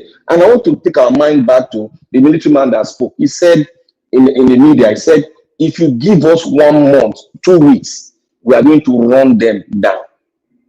And Nigeria will be free from this. Is a last corporal talking. He said, if you give us 1-2 weeks, we are going to run them down. If the Nigerian government is in support, Nigerian police is in support of it. So the question is now, who wants the Nigerian state to be in this chaos? Is it only the politicians, or do we have other people roaming around to see that the Nigerian state never work? I come to see, why are they taking all the northern region? Why are they taking all the northern region? What is the purpose? Why? What are the reasons? Is it to keep Nigeria in this state forever, or is it to siphon Nigerian money out of the country? And the question I finally say, do we have a country yet? That is the question, because if we have a country, every man will garnish his own resources, his own mind, and make sure that it works. So we need to start talking on our foundation and make our foundation strong, so that all these things will go up. If not, I will say we need a Venezuelan dictator that will take us out of this oil problem that we are having in Nigeria. That is all my submission. I will continue in that later. Thank you, Nigeria Watch. Thank you, my brother. Thank you so much. God bless you. All right, Midwest people, please talk to us. Good evening to you. Brother, good evening. I greet the house. Thank you, sir. I greet everybody here and the listeners and viewers across the world. My brother is very, the whole thing is very heartbroken. The people we believe to be our leaders, they are actually the problem of the country. They don't love the country. What they want is just, but they continue to complain Nigerians are not patriots, but actually they are the one that are not patriots to Nigeria. I think I met somebody, a Norwegian man, I think that December last year. So when I met this man, and he just looked at me and said, "You are in Nigeria?" I said, "Yes." He said, "I will be going to Nigeria next 2 weeks." He said, "I always go there." So when we entered conversation, he told me, if they don't stop what they are doing in that country collapse. The black race is gone forever. I said, why? After much discussion, he told me exactly what I'm saying here. He said, look, in your country, just promise one person, for example, maybe 100,000 of American money, the person is ready to do anything for you, why you are taking times 400 of that something in their eyes. So I was shocked. I said, well, so after discussion and everything, look at what is going on today. I don't really know. Should we just say, okay, it's so complex, because if we want to support the president and say, okay, whatever you are doing, do it good, but we want your regime to remain. We may also say, why should we support him? He's not a good person. But the real truth is that our country is no longer our country. There are outside forces that are already in charge. Okay, let me give you one example. There was one guy they were interviewing over this refinery where they were having problem. He said a foreign, no profitable organization in Nigeria paid him money to start writing an article to ridicule Dangote Refinery. They are all there within us. Just imagine. So we should pray for this Dangote because he's stepping on so many things. I'm just telling you the truth. Even those things you may be thinking president himself can control them. With the reality on ground, it's like you want to rule this country or want us to throw you out. He's already in his table there. It's so simple. Only God can help us. Because all these people you see, work NAPC is not like, I don't really understand, because NAPC is like a country of its own. They don't longer advertise employment. Nobody bid for their contract. Before you know it, they announce it, they just replace it with their friends, their children, and all. That's all.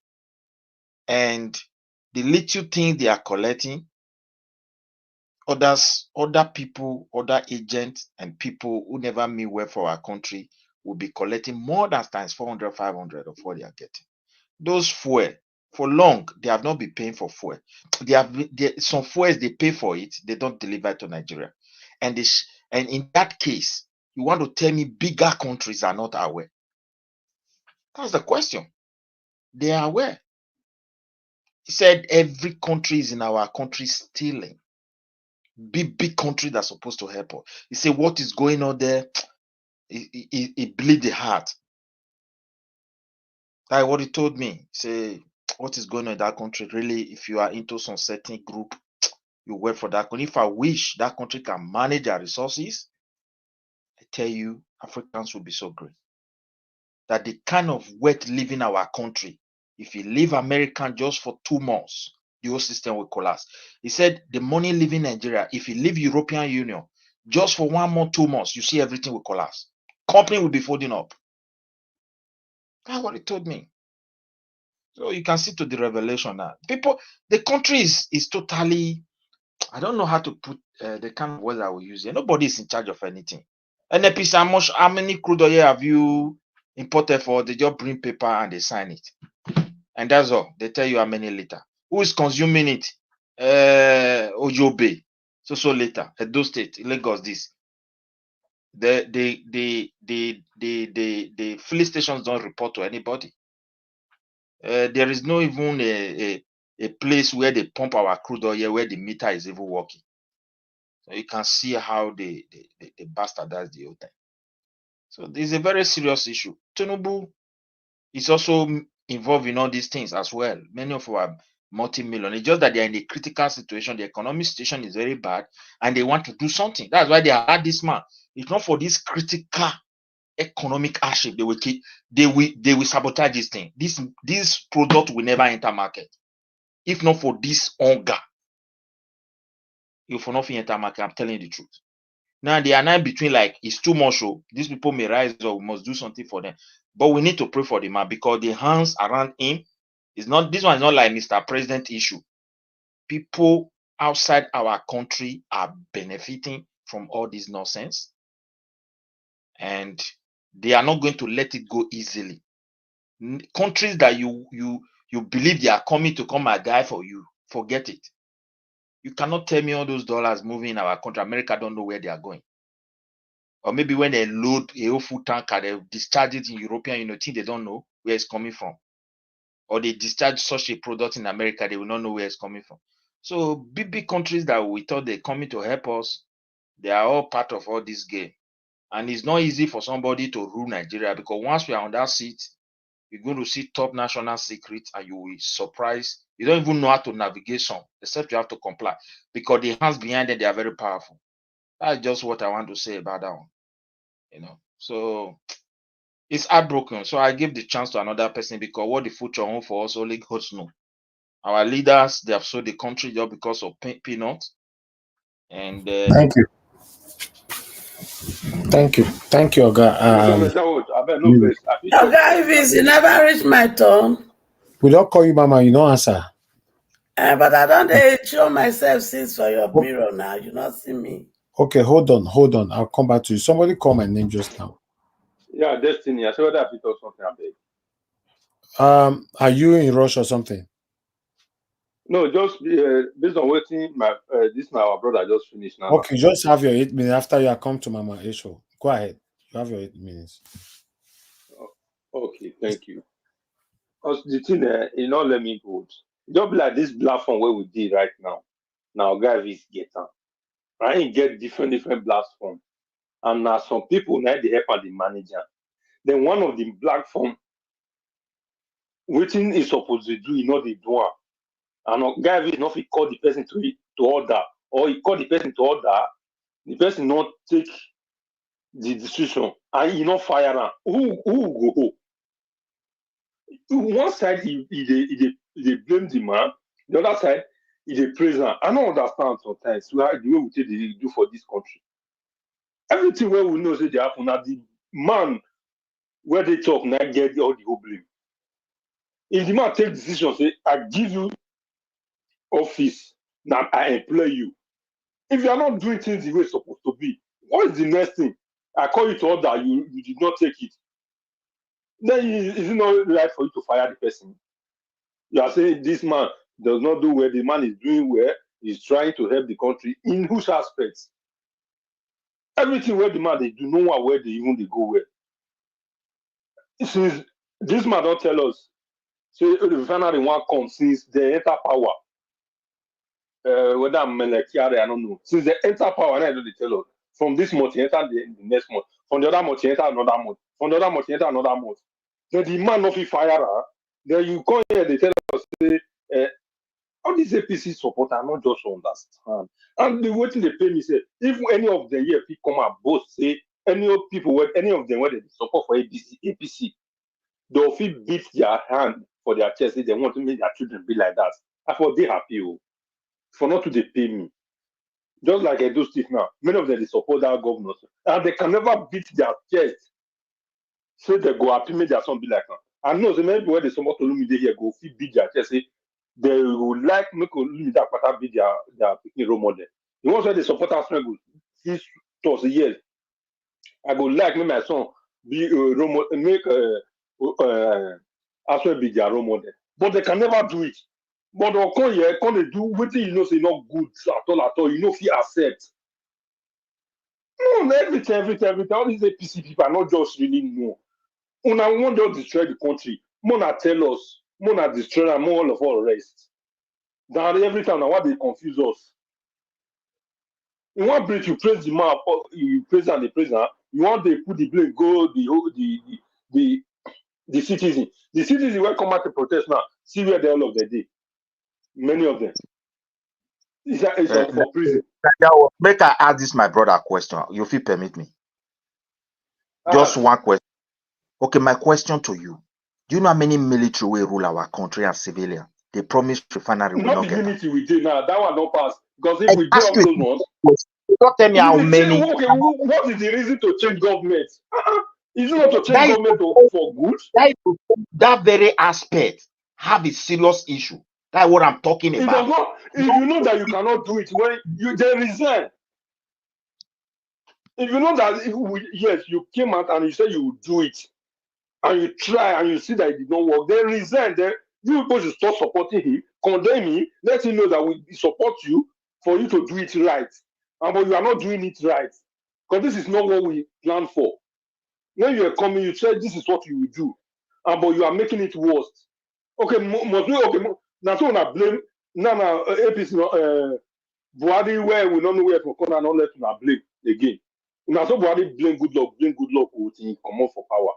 No, Buhari not let una blame. They tell me, say, if person tell your company not they do well, you know, Saka. If your company not they do well, close the company, go for another one. Then when they come up for the seat, let another person enter, they will see. If they say before military. When the military they not being we take get the finally where they work. Not be with good luck time, not be with the badass for 70,000 diamonds. No military. Under which military will get refinery? Yeah, now of na call the place I ask you, let me ask you, Abacha was trying to build, he get problem. So if you look at, you go know say this problem. Look at where I talk to and forget about APC. No, under the military, the refinery were working. They were working. In fact, not only that, all the refineries that Nigeria, all the refineries that Nigeria has today, they are all built under the military. There's no single one built by any civilian. The only one that Shagari completed was the second Port Harcourt refinery under the, but it was the petrochemical. That was the one that I completed. 1976 to 79. There is no one. Ask them. More than obvious. More than ask them whether they feel beat their chest. Say make all these people be their own model. Although all of them were don't rule for APC. No, now come here, come the suffocate person. No person they talk every day. One are the wicked like this. This one are wickedness. What do you know accept for your house? What do you know accept for your company? The whole country, you dey accept them. Not be wickedness with that. You support her, or your well, maybe let's say, okay, when you support her, you be believe say he go fit do what you expect say he go do. No, not do it well. Waiting day for you to condemn this man. Every day now come here, they turn up and down for us. Why? I don't understand. More than come destroy the country, share the money, everybody can't go here and one go. I don't understand every time. Which kind of problem be all this one? Man, I don't know. Which kind of country be that? I don't understand, seriously. My brother Destiny. You know why the problem they did like that? Why they? Because Nigerians don't know how to select their leadership. That's the problem. They don't get any yardstick standard to select the leadership. That's why they're having it. This thing is frustrating. I'm the worst part of it. Some of us day Europe. Now they pay me pass. If some people even did Nigeria they talk, I they even say can't say me all this one, they don't know what they do somehow. They never express some kind of things. But when some people were the Europe they talk, I don't know if they pay me seriously. Because where they day for this country, they don't take out. Now we they come out here, they cry. When you go they resist us. But now they resist. Man. All right. Thank you. Thank you very much, Mr. Destiny. Thanks for your submission. Guys, help us to share. Press on the dollar sign. Press on the like button. Nobody don't buy me coffee today at all. If you can, press on the dollar sign, encourage our work, and help us to share. Mama Esho, if you're available, please talk to us, man. Thank you. All right, greetings to you, beloved. Greetings to Mama Diaspora.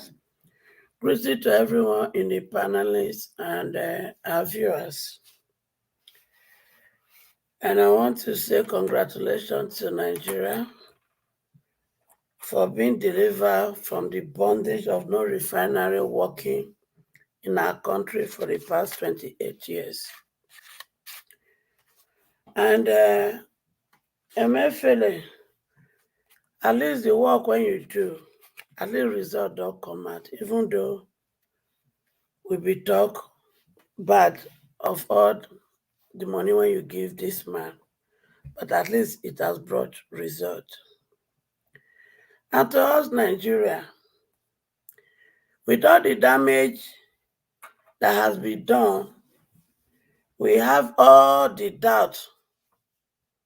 Oh, please, let somebody else. I need to pick this call, please.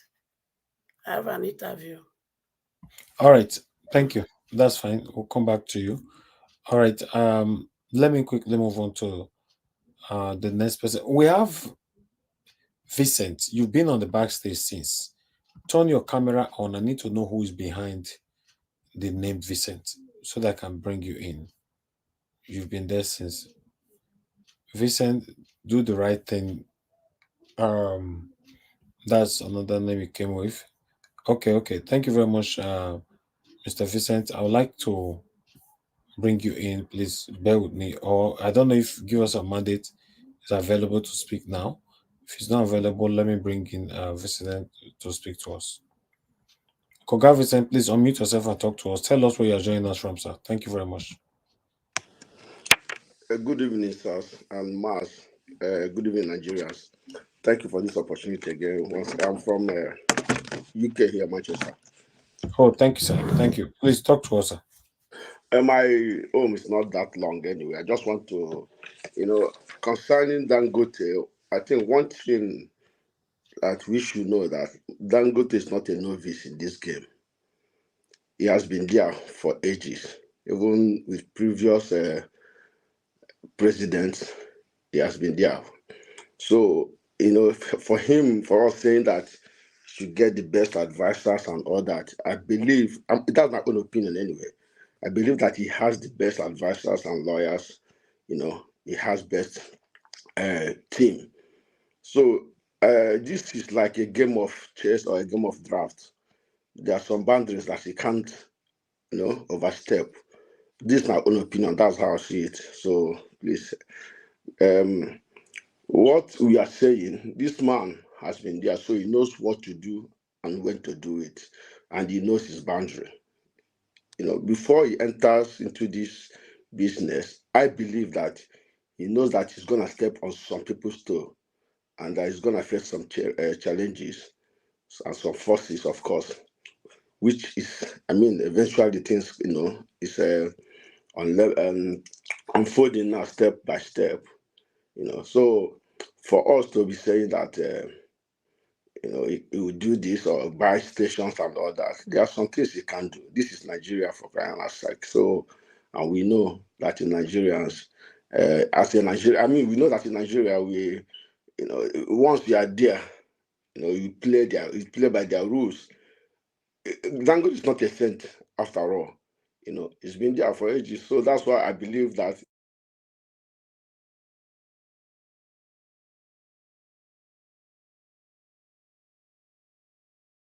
All right, Mr. Vincent, thank you very much, sir.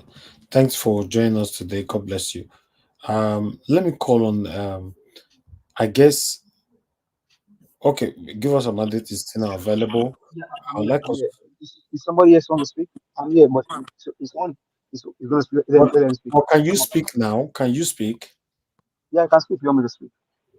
Yeah, but you're the last person on the panel because if not, we are moving on to Okay, thank you. the second half. Thank you. Okay, thank you. Thank you very much for the opportunity. Well, I just think that Mr. Jonathan said something that is very profound, and Black Panther, very profound. And I think this last caller also is last speaker is also saying something great.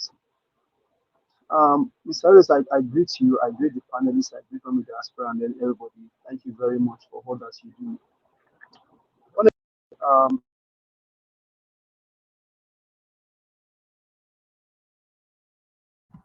Give us Amanda, we can't hear you. can you hear me now? Yes, go ahead, Yeah, sir. a call was coming in. Sorry about that. If I look at the way that Mr. Midwest honestly speaks sometimes, it was just like somebody they shook my heart with with um, with um, with sharp iron. Honestly, it's so sad. I respect your person, I respect your contribution, I respect the platform, but if it was the other way around, man, I would have thrown you out for a very long time, honestly. Because you saw the evil being done to our country. People are dying in their numbers. People cannot even feed, they cannot even eat. People are dying of ordinary malaria or headache. People are dying. And you're asking Nigerians to pray for Tinubu. You APC supporter, you guys go and pray for them. Because now we are telling you about those states. You are saying that you want Olodu to come and rule those states. How is that even possible? This is just the wickedness of men. Wickedness in the highest order. Your people are dying in their numbers. You don't care about their death. You don't care about how they even live. All you care about is, man, I really don't know. Dangote, is there any difference in Dangote? You benefit from system, you collapse the whole structure because of one man to benefit, and then everybody is paying with their life, paying through their nose for just one man. And you are here talking about APC. Pray for Tinubu. Pray for Tinubu to do what? When we're shouting it that this man did not speak to Nigerians, this criminal drug baron did not even attend any interview. Now you want Nigerians to pray for him. Pray for him to do what? It's not the same thing that you guys are showing in those states. When we say Okolo cannot be the governor, you are telling Nigerians that Okolo is the right man because it's from the enclave. Mr. Elvis, honestly I'm in pain, but because of your platform, because of this platform, I took that your back. Because of this platform, I will just probably hear it. But Mr. Jonathan, thank you very much for that. You said Blackwater, thank you very much. Mr. Listen, I thank you. Mr. Elvis, carry on, please. All right. Thank you. Thank you, Kiwa Samande. I appreciate you. Thank you very much. I appreciate every one of you, my people. I'd like us to quickly have our go on the final submission now. Let's do our 4 minutes so that we can get to round up. If we can round up early today, I'll be very happy. Okay, let me come back to Naija.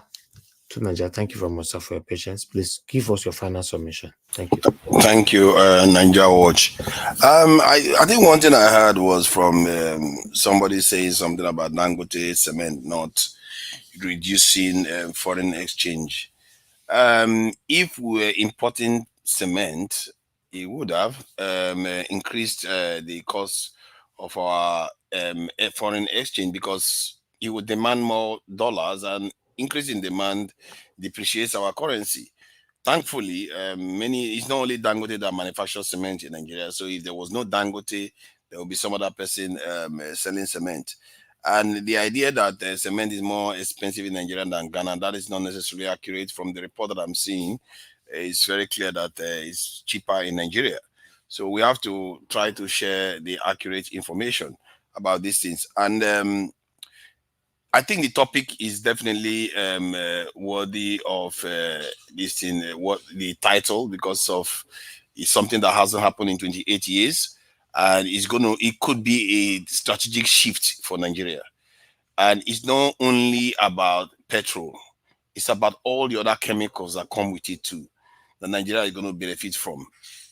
Our petrochemical industry will have a boost from this refinery that is functional now. And it's a very, very big refinery. So it will be able to supply the needs of Nigerian petrochemical industry for various, including pharmaceutical. There are so many things that come from petroleum products. So it's a very, very seismic day. And I think Nigerians should guard it jealously. This is one milestone that Nigeria has hit, and we should not make any mistake of the significance of this milestone.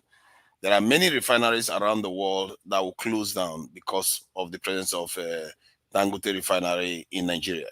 There are many African countries that have to import petrol from overseas that will have to be coming here now to buy petrol because it will be cheaper for them to buy it instead of flying or getting it all the way from South Korea, India, and all those places, and with all the problems that those come with. So Nigerians should guard it jealously, and whatever manpower he needs to secure that place and keep it safe and running securely, because the future of our people can be compromised.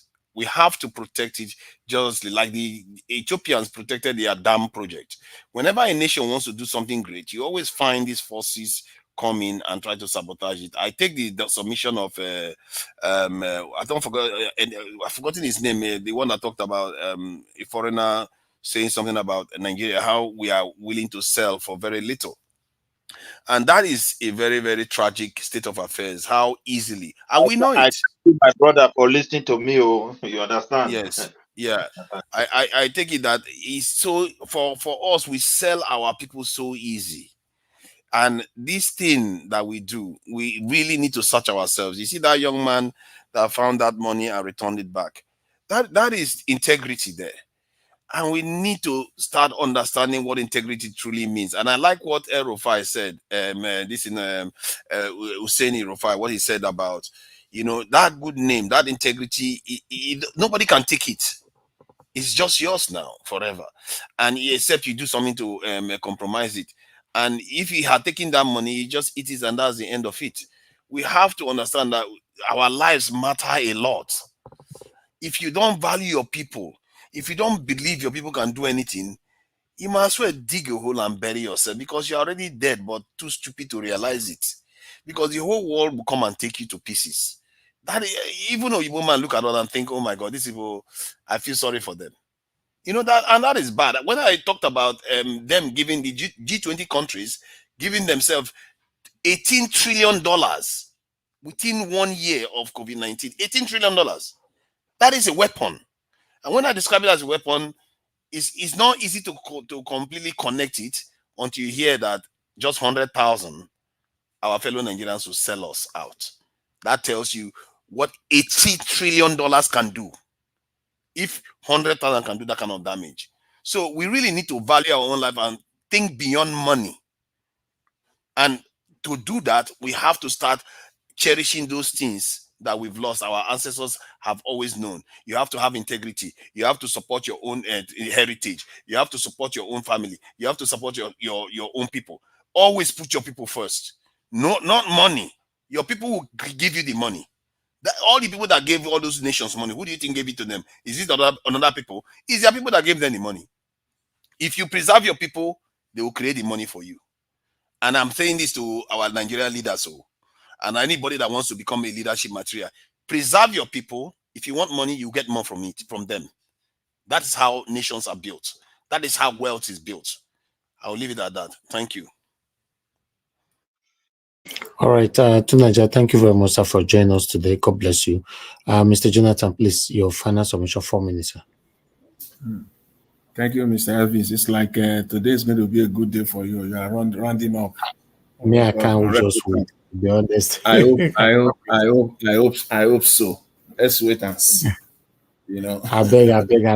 That's why it will be nothing like hope so.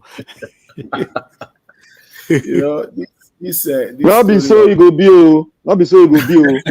With this one, this man just yarn, so not be so it go be.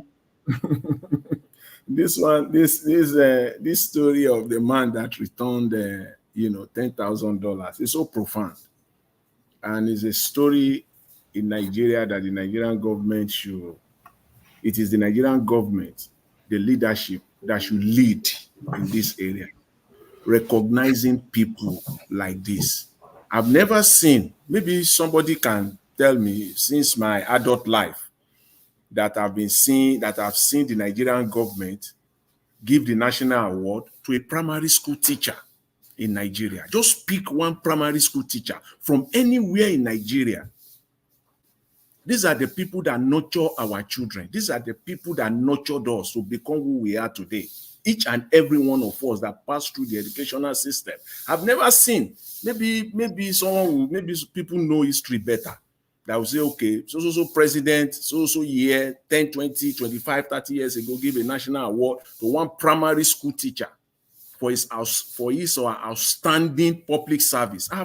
Or a nurse who saved life at a critical point in time, or a medical doctor working at one of the local general hospitals to encourage them. I've never seen, but rather they will be given to bankers. They will be given to manufacturers who are entrepreneurs, who are already benefiting from the system already. They are entrepreneurs, for crying out loud. That is the people they will be recognizing, and they will be recognizing themselves, giving national award to chairman of political parties.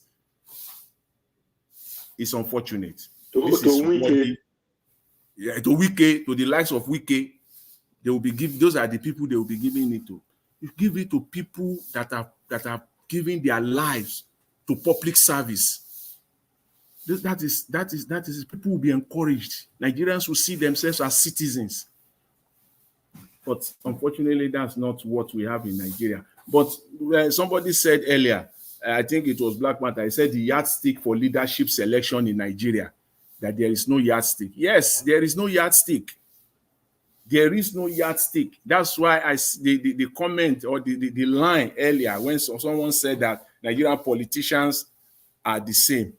Because there is no yardstick. We don't have a yardstick to select our leaders. And those yardsticks are very simple. It's as simple as they always say it. It's as simple as ABC. Yes, it's as simple as ABC. As simple as 1, 2, 3. And they are just specific things. Nobody should attain the role of a leadership in Nigeria who will come to office and he will not tell us the specifics. That's a yardstick. Those are the minimum standard. And who will be your associate to help you, to assist you to achieve those specifics? And you should be open that if those your associates do not meet those specifics for you, you are ready to fire them. You are ready to. Those are the simple specifics. If we have them, we will have good and quality leaders. Nobody should attain even the role of a councillor, talk less of a local government chairman, without telling us, this is what I'm going to do, A, B, C.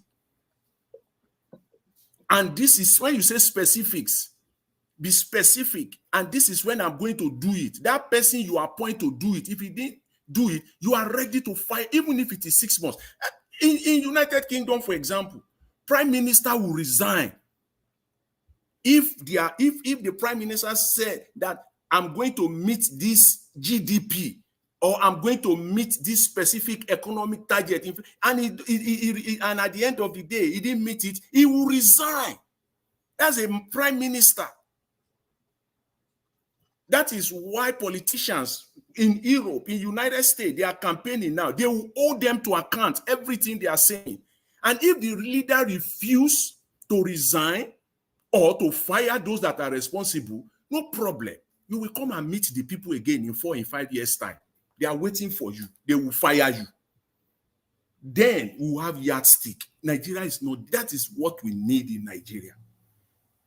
That's exactly what we need in Nigeria of today.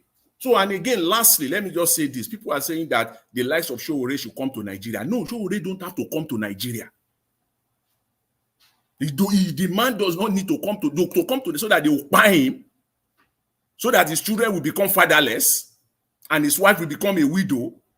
He doesn't need to come to. He's playing his own role. And he's playing it effectively, though there are shortcomings here and there, but he's playing his own role. All he needs to do is to have proteges. Mandela had proteges. When Mandela went to prison, there are people that the luta continua, they say. People continue the fight. So the likes of Sowore is doing his own. He does not need to come to Nigeria. He can stay there. Let people in Nigeria like Sowore also stand up, so that maybe they will, by the time they jail one, maybe they will jail 100 people. Jail them and another 100 will rise up. Even more fierce than Sowore, they will rise up. So he doesn't need to come to Nigeria. He's playing his own role. Why did Tinubu run away? And the likes of Professor Soyinka, why did they run away from Abacha? Why didn't they stay in Nigeria? Many of them ran away for years. They're asking him to come back. He's playing his own role, mobilizing, encouraging, supporting. Thank you very much, Mr. Elvis. I will leave it at that for today. Thank you. Thanks very much. Thank God. You say for today. God bless you, sir. Thank you, guys, Mr. Jonathan. Okay, Mama Esho, I guess you're available now. Please talk to us. Mr. Elvis, you won't go out. You don't go anywhere today. I beg. When I know if they use me every day, 7 hours every day. I beg. Mama Esho, I beg, talk to us, ma. Thank you.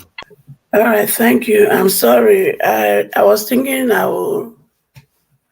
will speak before this interview that was scheduled, but I didn't know why you called me, because I was also in the middle of settling another issue. So that was what happened. All right. Like I said, congratulations to us for our new refinery. That is a blessing, and it is our responsibility, all of us, to make sure that refinery work well. And those who have been planted in the refinery to sabotage it. Now, you be satanic, and if you won't carry out your activity, don't worry, we are coming for you. And I want to, from there, say, I'm listening to people, and from everything that most people are speaking, they're just talking as if, yes, everything we know, everything we said is hopeless. But can we begin to see hope out of everything? Can our language begin to speak hope? We are thinking of a new Nigeria, but our language, everything is a situation that as if nothing. If you don't believe in this new Nigeria, why are you talking about it? Because you can't be thinking of a new Nigeria and you are not even prepared to even walk the walk. Like some of my people will say, God will help us. God not they help us. God has given you and me all it takes to make Nigeria what it's supposed to be. So any of us waiting for God to wear shokoto and buba and agbada to come and tell us, say, you know what? Since your problem for Nigeria is too much, I have come down as a person to come and do it. Not going to happen. So let us begin to change our mindset to believe that that new Nigeria we are talking about, me and you have a role to play. Because all of us spoil land, directly or indirectly. So when we talk and begin to talk like say, now other people spoil land and we now sent, it has to stop. That is why I have told us, in this new journey, we have to unlearn those things. When they make us see hope out of this, we have to unlearn it. Our mindset has to change. All of us, including myself. And we have to make up our mind to walk the walk. I've come to realize that politics is not a dirty game. It is the politicians that are dirty, that are wicked, that are evil. And it is not all the politicians, some of it, the politicians. So if say you don't believe in this new Nigeria, make they join us. You dey hear me? Go to APC can and PDP can. Go and support Agbado. But as far as I'm concerned, me and my children who believe in new Nigeria, we will get new Nigeria in our lifetime. It's not far again, no. You know why I believe so? What we are experiencing is because the good people of Nigeria, home and abroad, they have told them that politics is a dirty game. And because they don't want to spoil their reputation, they stay aside. So we now leave the wicked and satanic people to continue to run the affair, and we are getting what we are getting. But it is time to change that story. It is time for the good people of Nigeria who are tired and who are ashamed of what the country has become to wake up and be ready to take the mantle of leadership. Whether not true or right way of protest and revolution go take get her, I support her, and I want all of you to back me to support that journey. And if it is the one of election which Peter Obi believe, I support them. And all the good people, when they know say they get the ability to rule, they should be ready. And the people that will begin to be ready, you must have character, good character. You must be truthful. You must have integrity. You must be honest. You must love humanity. Above all, you must have the fear of God. Whether Christian or Muslim. Now only one God now they call upon. You must have that fear. That is your qualification to contest for any office. Because those wicked people must be on seat. And the only way is not to focus on only the presidency. We will focus on House of Rep. We will focus on House of Senate, even the governorship and House of Assembly and Councilor and everything. We will take over. So therefore, if you know you want to join this trade, begin to prepare. Because there is no way we put presidency there and we have all this crocodile there. We will not leave the House of Senate and House of Rep, and they will not make life miserable for that president you have selected. So therefore, all these areas are what we are going to begin. So for Dangote to be able to succeed tomorrow, we must know that we cannot continue to say yes, NNPC. All those people will be on seats as we have our right people in place. So for now, we may not get the fair price we are looking for, but we will achieve it. So let our language, let it change by us changing our mindset. And let us begin to read. Because this revolution of getting our Nigeria back is a win battle already. Thank you, and God bless all of us. All right, Mama Aisha, God bless you, man. Thank you very much for your passionate submission. Thank you. Okay, like us, before I will call on the next person to speak to us, which is Black Panther, I'd like us to listen to this video of Okpewolo. He granted an interview with BBC Pidgin. So let us quickly take this one here. Although 3 of them granted the interview, I'll play the remaining 2 tomorrow. But let's listen to Okpewolo first so that you guys can have your final submissions on it. Thank you. Okay, Messi Omorigi, thank you very much for the super chat. Finally, I got someone super chatted me today. God bless you. My pocket never run dry. Thank you so much. I'll put on the screenshot. Let me put this video here.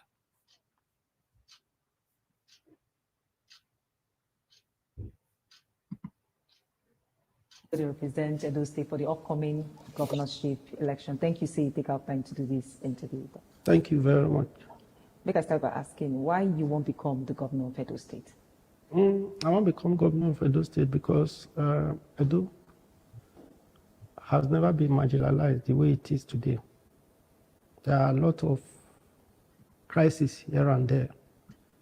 Lack of development, lack of infrastructural development, insecurity everywhere. Stay patient.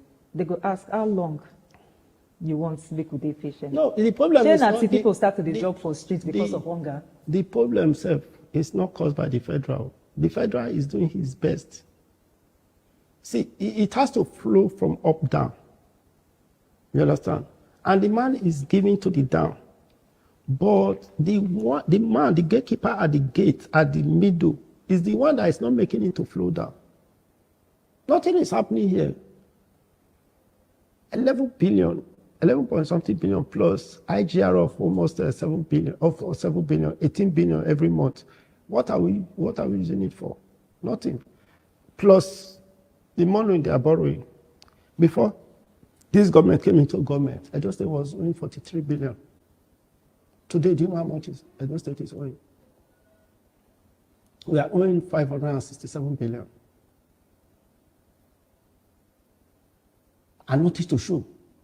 No one road that you can say, this is one road they have done. Is it ShopRite? ShopRite, they said this place is not even conducive for us. We can't come. What is ShopRite? Ordinary supermarket. That is the only achievement that the man has achieved. It won't be fair to say so because personally, I know say Obaseki, for instance, don't do a lot in terms of the creative sector, in terms of entertainment, in terms of film. That is just one aspect. Can you show me where they are, those things you have mentioned now? That this is the film industry that he has built. This is creative that he has created. Let us forget about the aspect where you just go on Facebook or internet to say, give it a name. We call it best. Have you gone to our primary schools? We have 3 teachers in each school. When I was in primary school, we have more than 20, 25 teachers. But today we have just 3 teachers, and it's called it a best. Is that a fact? 3 teachers. 3 teachers in primary school. Yes, we can take a tour tomorrow, free of charge. I will pay for transportation. Go to primary schools. Look at the whole roofs are leaking. There was one particular, during my senatorial election, when I went to campaign in one particular community, the king said, no, you don't need to campaign. I said, sir, what is the problem? He said, look, I want you to do me a favor. I learned you are a good person. People talk well about you. You have done this, you have done this, you have done that. I want you to just take a tour with me. I followed him. When I got to the primary school, I met children sitting on the floor, no roof. I shook my head. 8 classrooms. It's not 1, not 2, not 3, not 4. 8. At the end of the day, I have to reconstruct that building, even pull it down, rebuild it again. It's just because you don't have time. I would have taken you around. I'll take you to my senatorial district where I started working with my own personal money. You know, I'm not talking about provision of transformers and others that I do to our communities. Make sure that my people are comfortable with my little money. Using Edo State money to work for Edo is the best thing that will happen to Edo people. And that's one of the things where you plan to do. If you That is what I want to do, not plan to do. Once I get there, from the day I win, that day I'm declared winner, I'll get construction company to start doing something. Okay, so going off from this, make I just ask this finally. If Edo State people vote for you and you become the governor of the state, what will be those things where you will want to, when you assume office immediately? 3 things. 3 things I will do first. First of all, I will declare state of emergency on our roads. Then number 2, I will declare state of emergency on insecurity in Edo State. Number 3, education. State of emergency. These 3 sectors, as you asked. Otherwise, I will get the one way past that. But since you asked for 3, I'll just mention these 3. But these critical areas are areas that I will declare state of emergency on, that everybody will see. Just this. Senator, Monday. Yes, ma'am. Thank you very much for taking our time to do this interview with us, and I wish you all the best. You know, they say I don't know how to talk. But I think Masquerade is talking to you, not to Senator Monday. No, we say they no say. No, we say they say you know Savito. They say you know one talk. Say you avoid media. They said I don't know how to talk, and so for that reason. But you say silence now actually strategy. That is the best strategy. Okay, Senator, I wish you all the best. Thank you very much. Wow. Mr. Naja will not vex, so I just got beg you. Waiting we listen to. I'm not going to know. Okay. I know that's how I listen. Okay. Now, the one for Aswe and Olumide, we'll take that tomorrow. This is the first one. As you all know, this man not talk to anybody and finally granted an interview with BBC. As you know, say from beginning to the end, if normally in a BBC PZ191 they interview these people from beginning to the end, there's no critical question. It be like waiting is scripted, saying that this kind of area you go ask me, and that's it. You know, because you know the kind of question like people like Shehu. Just hit the nail on the head, Mr. Elvis. You say what? You just hit the nail on the head now. Thank you very much, sir. Thank you.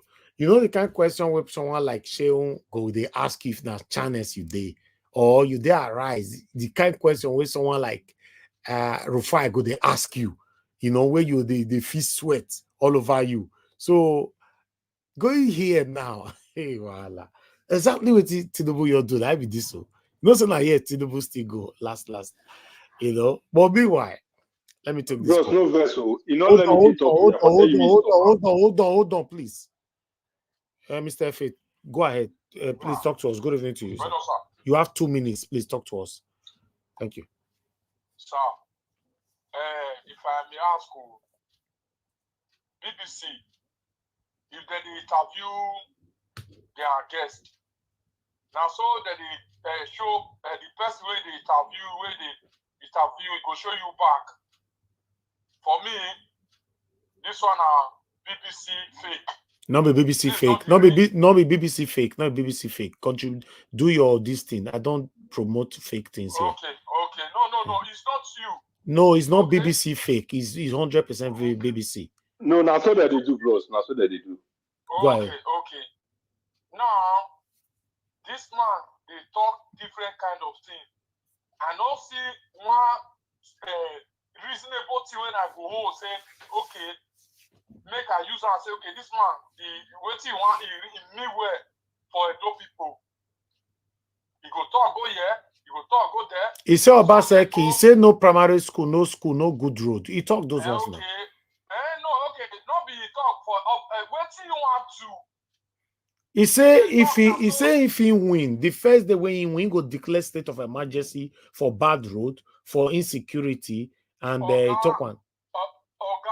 This man, he dey go there for leaders. Okay. He want go work for leaders, not be for Edo people. Now leaders, so now Ochomule go tell us if Ochomule say destroy this test he go do one. Ochomule said this street everybody should not come out, he go do one. If I don't make mistake, I go there in the lab, our market. Okay, thank you. Thank you. Thank you very much, Ogashimize. Please, Ogashimize, you have only 1 minute. Please talk to us, sir. 1 minute. Niger Watch. Yes, sir. You have 1 minute. You see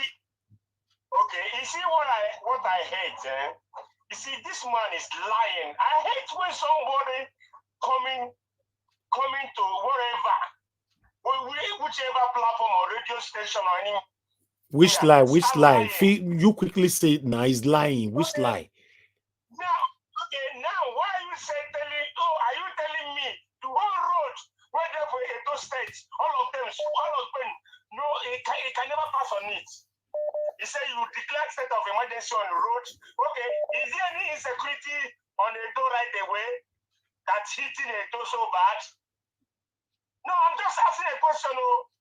Okay. Please, how many roads that are not good in Edo State? You will say this road, not you will declare state of emergency on the Edo State road. Or the whole roads. Okay. Thank you. Thank you, sir. Thank you. Let me take another call quickly. Love God is my strength. Thank you, man, for calling in. Good evening to you, man. Talk to us. Talk to us, man. Thank you. Thank you. Mr. Chimense, please, I'll correct you. The man is campaigning for to be elected. He has right to say what he wants to say. He's not talking, he's selling himself in his own way, little way. So, Mr. Chimense, please, I think it's wrong. He's not lying. If you don't understand him, it's not lying. It's not good to say people lie when you don't know him. I don't think it's right. And that's what I just want to say about that. And number two, yes, I can see that everybody is happy that Mr. Dangote is already producing for the people of Nigeria. I want every one of us to be very careful. Let us not over-celebrate. Let us see it happen. When it happens, and they spread the fuel all over Nigeria, and the price is low, not 1,200, then we can celebrate. Dangote that we are talking about is the person that will skyrocket his price. Even to buy cement in Nigeria is not easy. Dangote increase it, and it's the only monopoly. It's the only one that is operating cement. Maybe the other people I don't know, but for me, it's the only one. So for me, I'll just say let's be very cautious. Let us not over celebrate. Nigeria being what Nigeria is. All right. Anything can happen in that country. So please let us watch. Open our eye and look, say the thing start. and the price go down before we begin celebrate. Thank you, Nigeria Watch. God bless you, man. Thank you so much. Okay, I'm done with calls for today, please. I would like to quickly say this on Monday, Okpewolo, the APC governorship candidate of Edo State, comes September 21st, this month. I believe the doubt for everyone saying he can't speak, that one they don't clear him, right? Even including me. Yes, because this is my first time I'm hearing this man talk. And the one at the Senate, I have a video here, and it was holding document all through and reading from the document all through.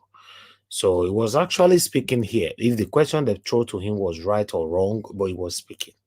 So make we talk might be, he was speaking. So in a way they say, to measure APC candidate una no green measure. Until I did draw our attention back. As I go that, I even can't wonder whether some of them even this, whether Okpewolo and the support self, because Okpewolo, many of you refuse to mention his name. Until I came in to let you guys know that the biggest threat you have in Edo State is Okpewolo. I've said it before. If you like, take. If you like, not take. It's the biggest threat, even more than Aswa Godaro. I don't fair tell you now. Tell it. So I wonder what I want another area I want to go past, come out and say the English way you speak or the way you talk, you go borrow him. Abi is the biggest threat you have, is the number one, in case you're not aware. But meanwhile, we're also going to listen to Aswai Odaro and Olumide Akpata. We'll take that one from tomorrow. I appreciate every one of you, my people. Thank you so much. Thank you, those of you that watch chatted also. Mr. Joseph. I never talk. Hold on, I'm still talking, please. Thank you, Mr. Joseph Oji. Thanks for the super chat. God bless you, sir. Thank you very much. Thank you, Jaja. I appreciate you. Thank you. Thank you, Didi Anthony. I appreciate you. Peg Modi. Thank you very much, man. I appreciate you. Messi Omarige. Thank you once again. God bless you all, my wonderful people. Thank you. All right. Obviously, as I play this video, I must allow everybody to talk on it. You know, when person they talk, Mona let person finish. Mona your let person finish first before una talk. Naija watch. You said listening to us. When you make that announcement, now the way they take close channel be that. That's why they talk, person they talk. Now the way they take close channel be that. Even me, I want to stop that video. Okay. No one make I run, Abi. This guy, you go past that. But I'm not closing now. I go play video, you're close like that. Now your process be that. I know your management process. Everything be our head. If you talk A, we know what you mean. All right, hold on. Okay, you go ahead that part. I make you talk to us now. More come to Midwest people. Thank you. Thank God he has spoken. And I want to react to the man that my brother from in the US. Look, I have told you, especially you, if you don't know those state politics, don't even dare enter, because you will make so many blunders. You are talking to us as if we don't know what we are talking about. That man that just spoke has a point there. The contestant for APC has a big point there. Who gave them this point? It's our governor. You think he has done any road in Edo State? You buy a ticket. Anytime you go to Nigeria, buy a flight ticket and go to Edo State and tour the local government before you come to the capital. Then you will see how scary it is going to be for you. We live there. We have family there. We have houses there. We are telling you what is obtainable, and you are telling us. Can I go and tell you how many roads being constructed in Anambra State or Abia State without you not contesting and telling me the fact?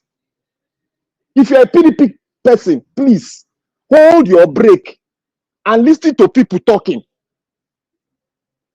To me, Obaseki has brought this problem to every Edolite. And you see, an average speaking in Edo State can contest this election, and he will tell you what Obaseki has not done, that he's going to do it right. Now, he talked about, there's a lot of things he spoke, but the problem I have concerning the BBC they were not really articulated. They were not doing the job because they are teleguided. They're not asking the economy plan, security plan, and any other plan that he has for the country that will make it a concrete thing that we can use it to analyze everything and bring him into the limelight.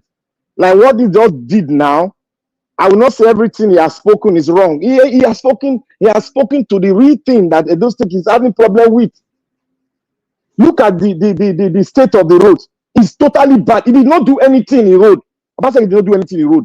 With the amount of money coming into Edo State, Julius Vegas road have turned Edo State to a big construction site. They want the road linking to every local government that will link all the sub routes in that local government. What have our governor done? He has not done it, and he called himself a technocrat. This is what I am against. You are a technocrat. Common road, common provision of water.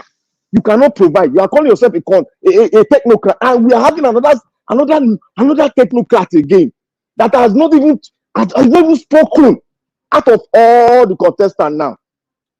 You see, there's one word that is said that I like, and I expected everyone to have spoken, that I will declare a state of emergency, one, on road. I've said it before. One, on road, light, water, school. That is it. That is it. This is local politics. You can play into the heart of any Edo, like with those four things. That is it. People are suffering in Northern Edo. People are suffering in Eastern Edo. People are suffering in Western Edo. Even in South Edo, people are suffering this same suffering. I told the PDP as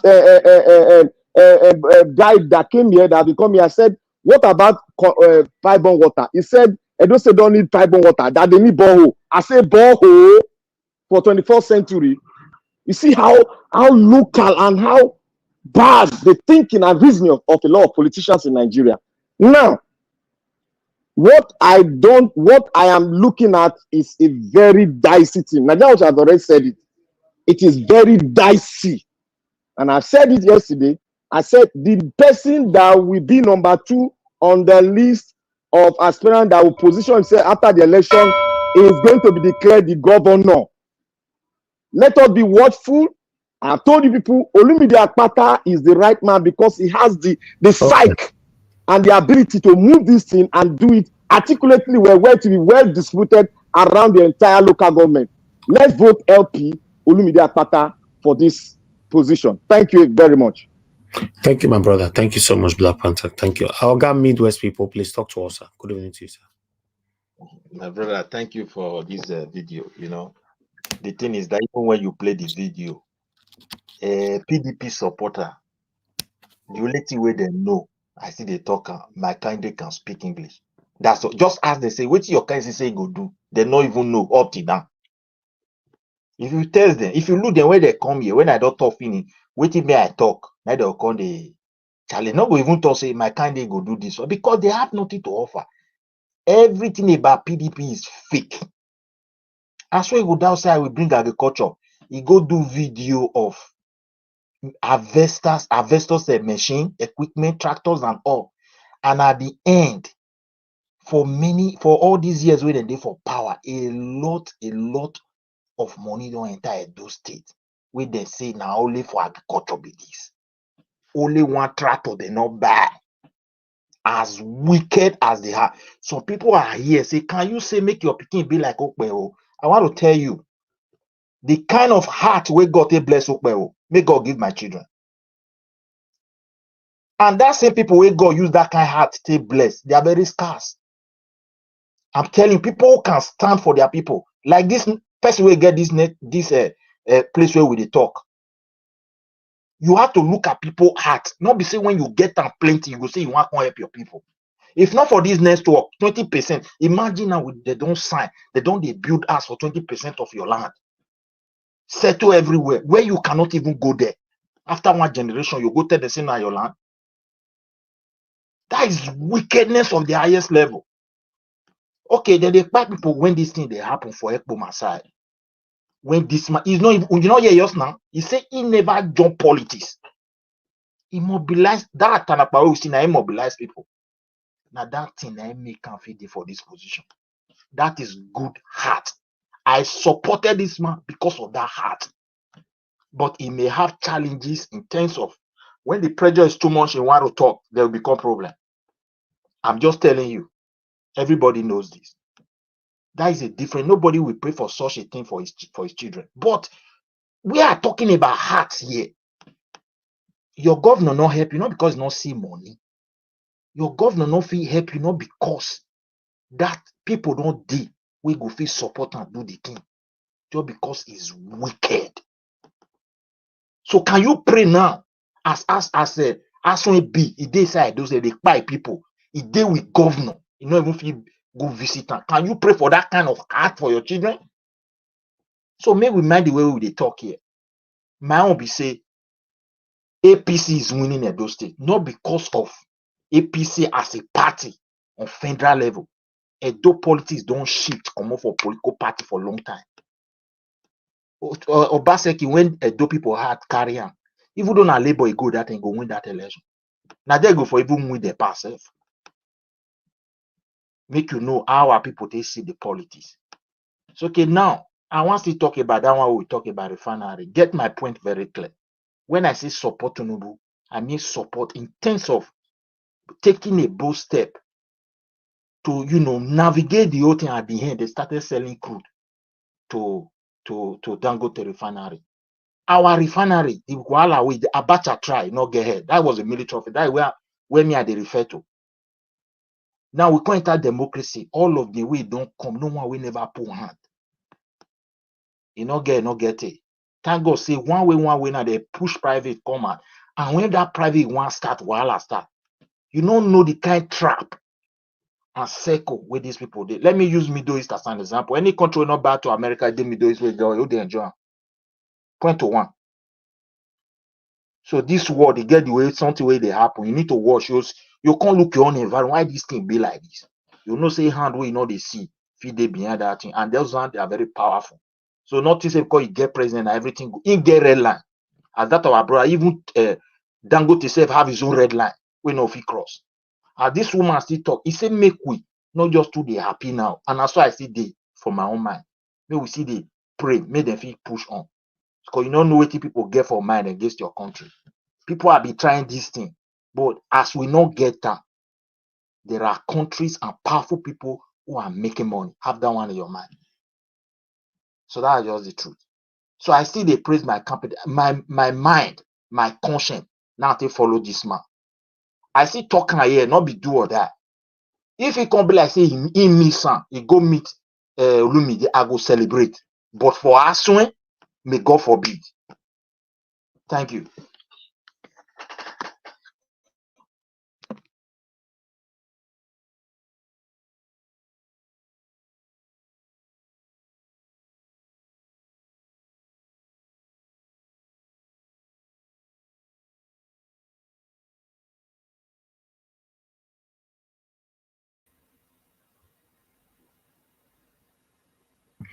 Can you hear me?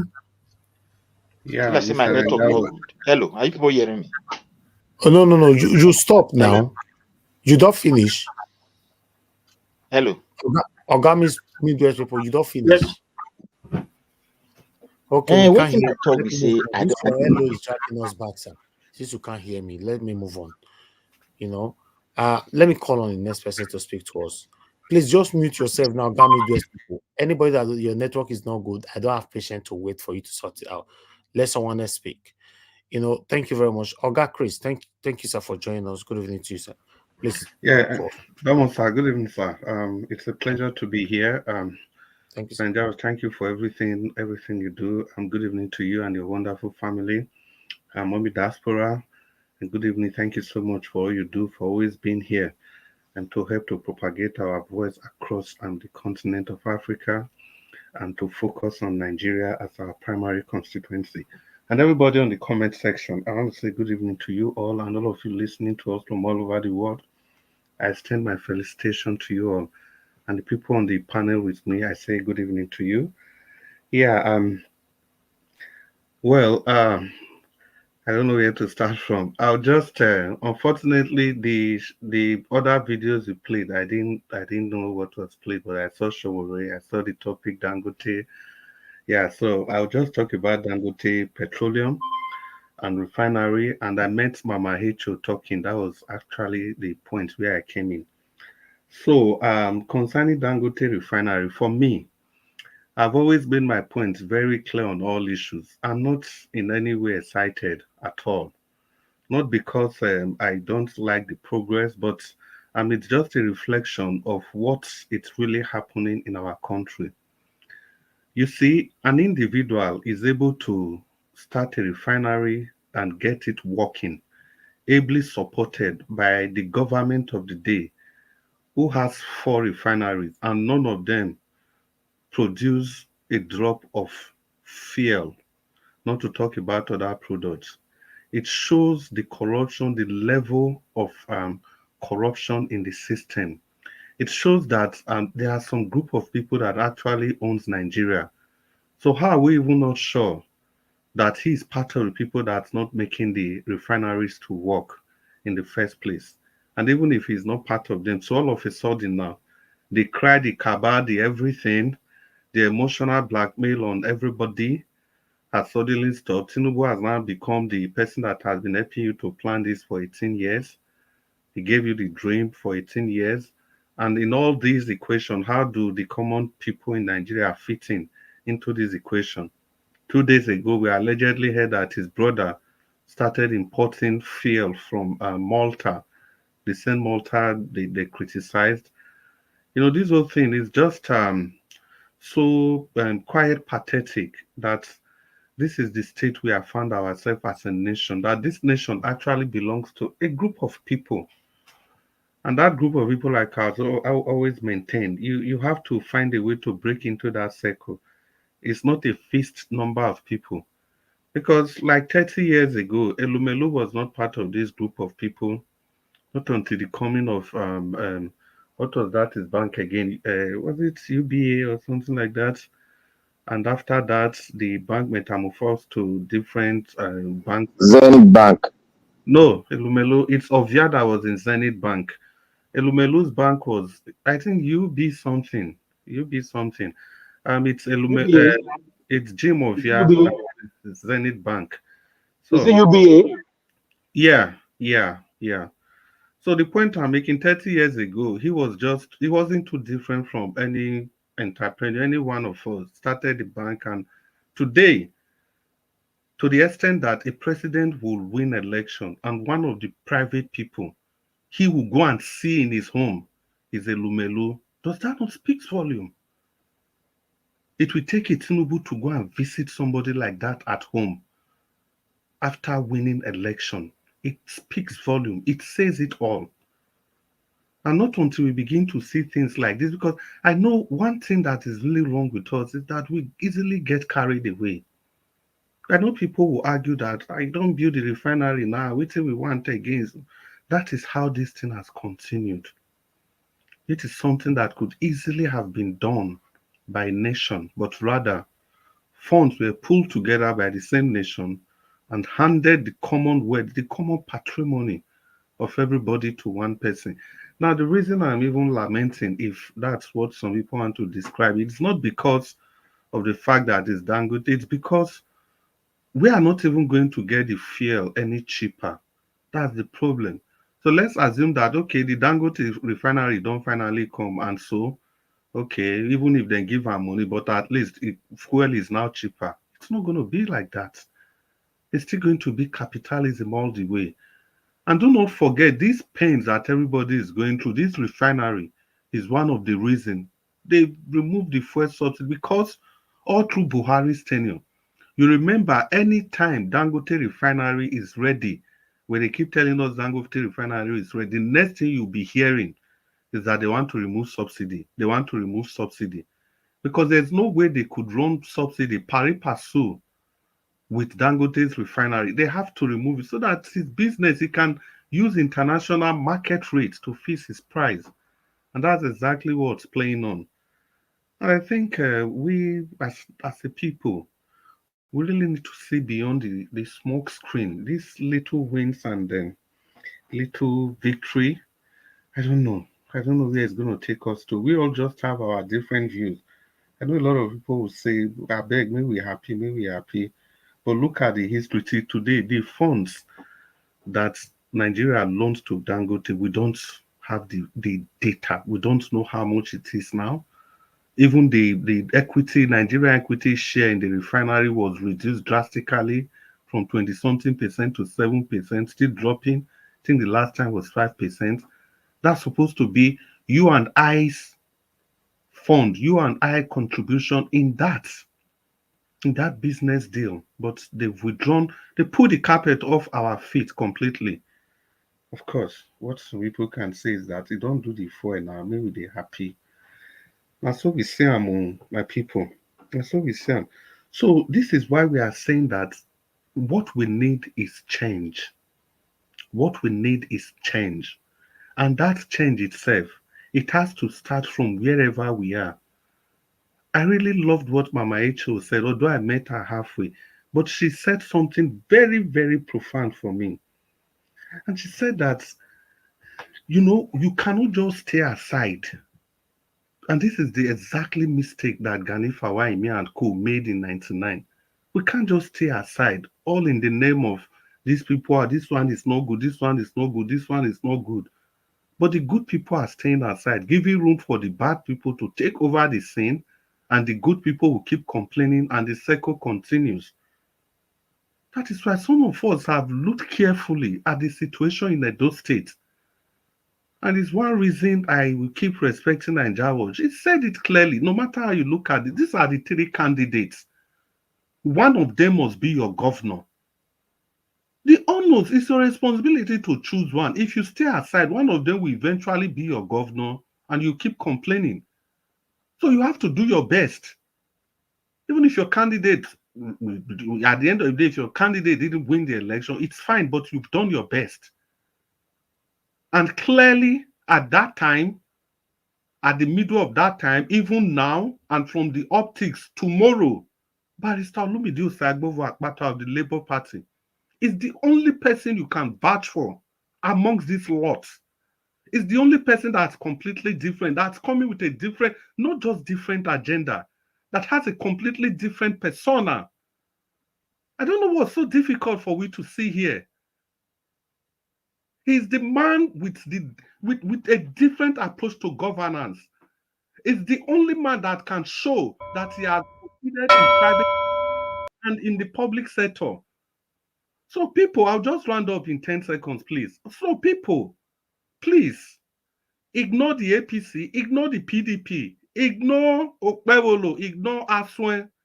Vote Barrister Olumide Osaigbovo of the Labour Party. Then, Mr. Njawo, since you said you give us opportunity to talk about the video, I just kept that one for that opportunity. I'll talk about the video. Thank you very much and good evening, Nigerians. All right, Mr. Oga Chris, thank you, sir. God bless you. Thanks for your submission. That is fine. I appreciate you all, my people. Oga Tone, please talk to us, sir. It's good to have you on the show. Good evening to you, sir. Very good evening, everybody. Good evening, the panelists and the people in the comment section. Right. Okay. Not much to say. All I just want to reiterate at this time around is that we should not fall for some very, very subtle and mischievous narratives that are going around.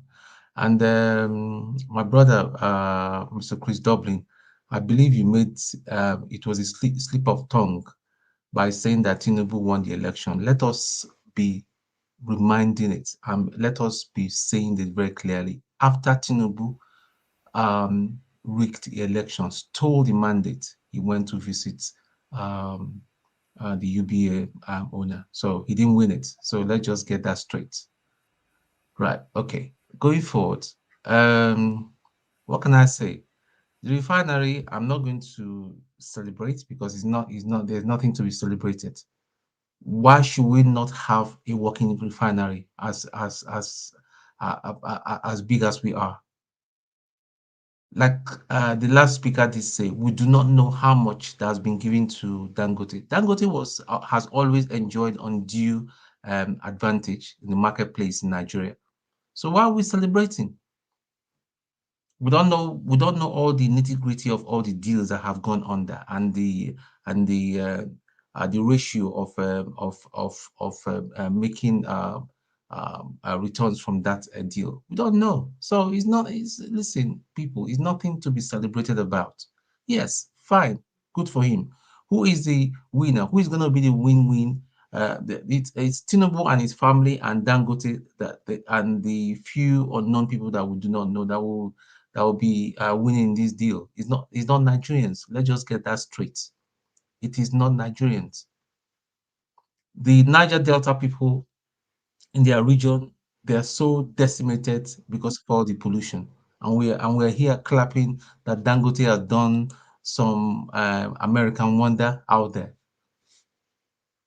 And the gentleman that came and was making case for the APC governor, my brother, I just want to be polite. You need to have a rethink, because if you allow that man to rule Edo State, you are opening a portal, another evil APC portal, and you guys are going to regret it.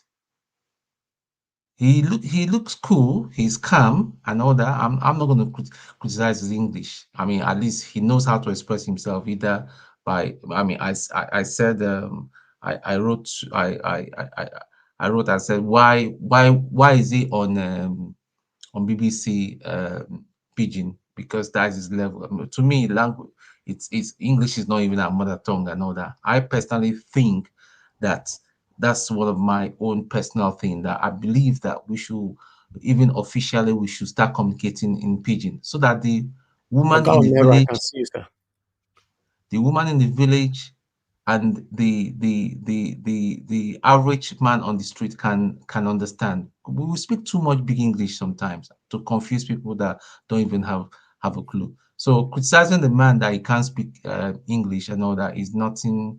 I don't think it's a non-issue for me. But the issue for me is that he calls Tinubu's government the best, and the best thing that will ever happen to Nigeria. Anybody that holds that kind of view is very dangerous.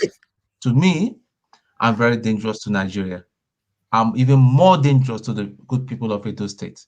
So, guys, make sure that you do not vote for him. You know the right person to vote. His name is ringing all through and all that. So again, I'm addressing the guy that come to make a case for him. If you are supporting that man, that means you're an Agbado man, you're an APC. And if you support APC, you are evil. Or you're just not smart. Seeing all the antecedents of what's been happening. So that's all I've got to say for now. Thank you, sir. Thank you very much. I appreciate you. Thank you. All right, Madam Rita, I can see you as well on the backstage. Backstage dog carry go full again now. Okay, put me in the background so that Rita and other people are coming. Okay, I got I don't tell you, so you know they go anywhere put me in the background so that they can come in. Okay. Let me put you there temporarily. I better not go. Just the backstage for. Hello. You can also put me so that you bring Madam Rita. No, Madam Rita is already in now. You know. Okay. Black Panther, lock the door, make sure the key, so I know if you run. No, see, I'm on our way door talk. The door is locked. We are ready for our last talk now. On our way door talk, Mona go sleep, my friend. I beg. Hold that break. I beg. So hold that Agbado break where you carry. Hold on. I want to capture Mr. Elvis. I beg. No mind Elvis. He brings something. He set himself up. They tell us go. I beg. You set yourself up. Not suffering, Mr. Elvis. He needs all the strength. I beg. Wala. I beg. It's not saying to lock the key. Madam Rita, you talk, make you go out. No support her here. So when the key start going your junction, throw the key away. I don't talk too much, because the black soup that I'm making reach your hand, so just pipe. I go chop and spiritually, no shaking. All right. Okay. Thank you. Thank you, everybody. Let me call on the next person here. Oga Onero. It's been a while. It's good to have you on the show, sir. Good evening to you. I just say na me. You don't dey pass me since so. Okay, you be the sleep since now. I know so you don't wake up. You know. Okay, if you don't reach me to round up. No good at all. If not, you go close station now. Okay, hold on. Baba Estro, I'll still give you final 2 minutes, but hold on. You know, una no so be don't give una final submission until I play that video. So una wait already. No, I never give my final submission. I give my own. You don't come you. You don't come No, Elvis, no talk and hear. Now you talk say we get 4 minutes again because of this last picture where you show us. Cannot be me and you. Okay, play the tape back. Oh, yeah, play the tape back now. No. You say we get 4 minutes now. No. You don't talk about that big. Let's be realistic. You know that okay, make una dey look for in this thing now, sugar cane. Me, you talk am for me here. Black one, you hold on. I know be wrong, but I'm not here. You know be wrong. Okay, Mona, hold on. I know the way to handle now. Me Oga Onero talk to us. Oga Onero. Hello. Okay, may I go ahead, Abi? Yes, sir. 4 minutes, sir. Thank you. Okay, good evening, everybody. Thank you, Oga Naija Watch. I think I've been more active on the WhatsApp group than on the live screen for a minute, you know. Thank you, everybody, for your consistency in addressing the issues that face our nation, face the various states, Edo State in particular, Delta State, Lagos State, and all states across Nigeria. I want to quickly react to some of the headlines. I may not be privy to the detail of everything, you know. On the issue of Monday Okpebolo of the APC, I don't know, I don't understand how anybody in that great state, wonderful state, that have intellectuals, intelligent people, educated people, civilized people, well-traveled people, will begin to campaign and speak for somebody that said he wants to govern an entire state. He cannot present himself before the people. Like what Abati and Ruben said, if he cannot speak English, no problem. Somebody will be available to speak his language. If he cannot, he's pidgin English now. He cannot, at least if you want to rule people, you'll be able to articulate to the people. In America here, Biden he do good work, but he could not articulate because of his age. They push him out. So I don't see the reason, despite the fact that in my heart of hearts, I dislike APC. It's not hidden. I dislike APC as a party and the leadership of APC. As a matter of fact, they don't mean well for any state, the nation Nigeria, they don't mean well. At all.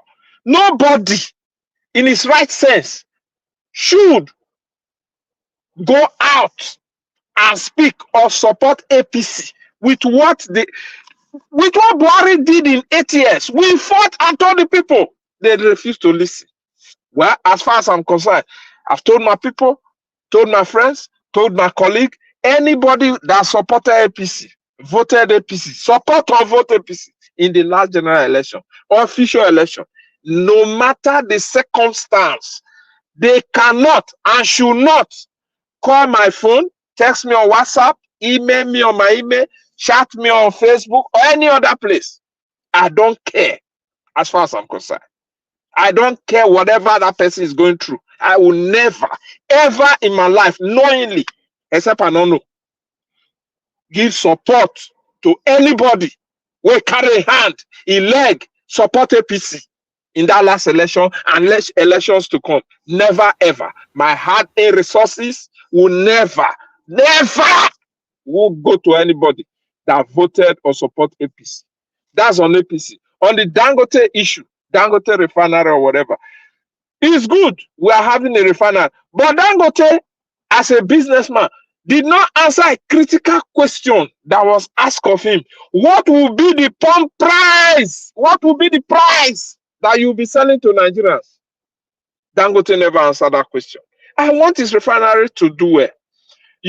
I want it to do well. If the refinery do well, at least some of the level of corruption on the subsidy and the importation, even without subsidy, that importation alone is annoying. We produce crude oil as a nation, especially from the south, where we are from. Edo State, Delta State, River State, Bayelsa State, Cross River State, some part of it, some part of the southwest, Ondo State, for example. How in the world, how does it make sense over decades that what we produce will send it out to be refined and sold back to us at a higher rate, and people still use that as an avenue? When they did not import, they will put in papers that they imported and collect huge sum of money. I don't know how much time I got, but I think I want to stop here. If other issues come up, I will join you people to round up the conversation. Thank you, Mr. Ivis. I'm very grateful for this opportunity to speak up my mind and speak on behalf of our suffering people. God bless you.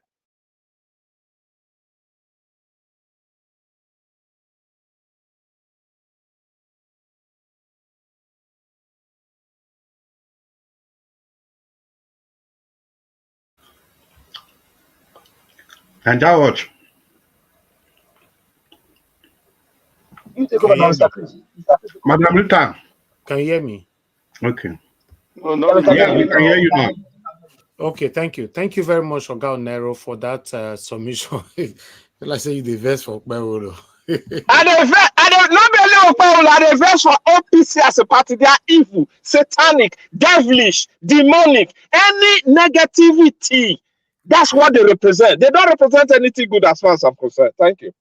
All right. Thank you, sir. Thank you very much. That vibration, Dr. Uyera, is that's beautiful. Okay. Let me come to finally Destiny. Destiny, your 4 minutes, sir. Talk to us. Thank you so much, Mr. Najawat. I greet you again. Good evening. We don't even enter money. Again, one thing where me I don't understand for this Okwewolo issue right now. And he say Oshomole, they support everything. And he open mouth. Now that one even shock me past. Say primary schools then, no roof, nothing, no teacher. And then they tell us say Oshomole do red roof. Definitely, as Oshomole do red roof, immediately come out. Over there, you can go pull out the whole red roof, come out. Come pull out the whole chair. Children come sit down for granted. I don't know. Obaseki neglect them. Hey, bros, please. Not come here, will not be full. You build your house for 8 years, then the roof will just automatically destroy for period of 8 years. Which kind of thing that one? No teacher. The teacher was someone like put for 8 years. Immediately someone can't sack all of them. Who be small picking for a year now? Why they who can argument with that one? But someone like build red roof when he did. They need for 8 years. Now he do. The Obaseki come now for the past 7 years plus. Then the whole roof just disappear. Who be small picking for a of us here? They tell us in neglect with your house where you build for many years, you don't do fine again. You don't scatter the roof. I be the roof don't delete. Who be small picking? If we get some kind of story where you tell your picking self, you tell you daddy, you are lying, Not the waiting they want to tell me so. Then the praise of someone. You want to just tell us something. Yeah, and I say we don't get sense. If we not come from Edo State, not me say we not live there somehow before. We know some people from Edo State will get sense. Which kind of thing be that one? What do you want to say? You for this modern age now pole and transformer now you want to buy for one community to get light.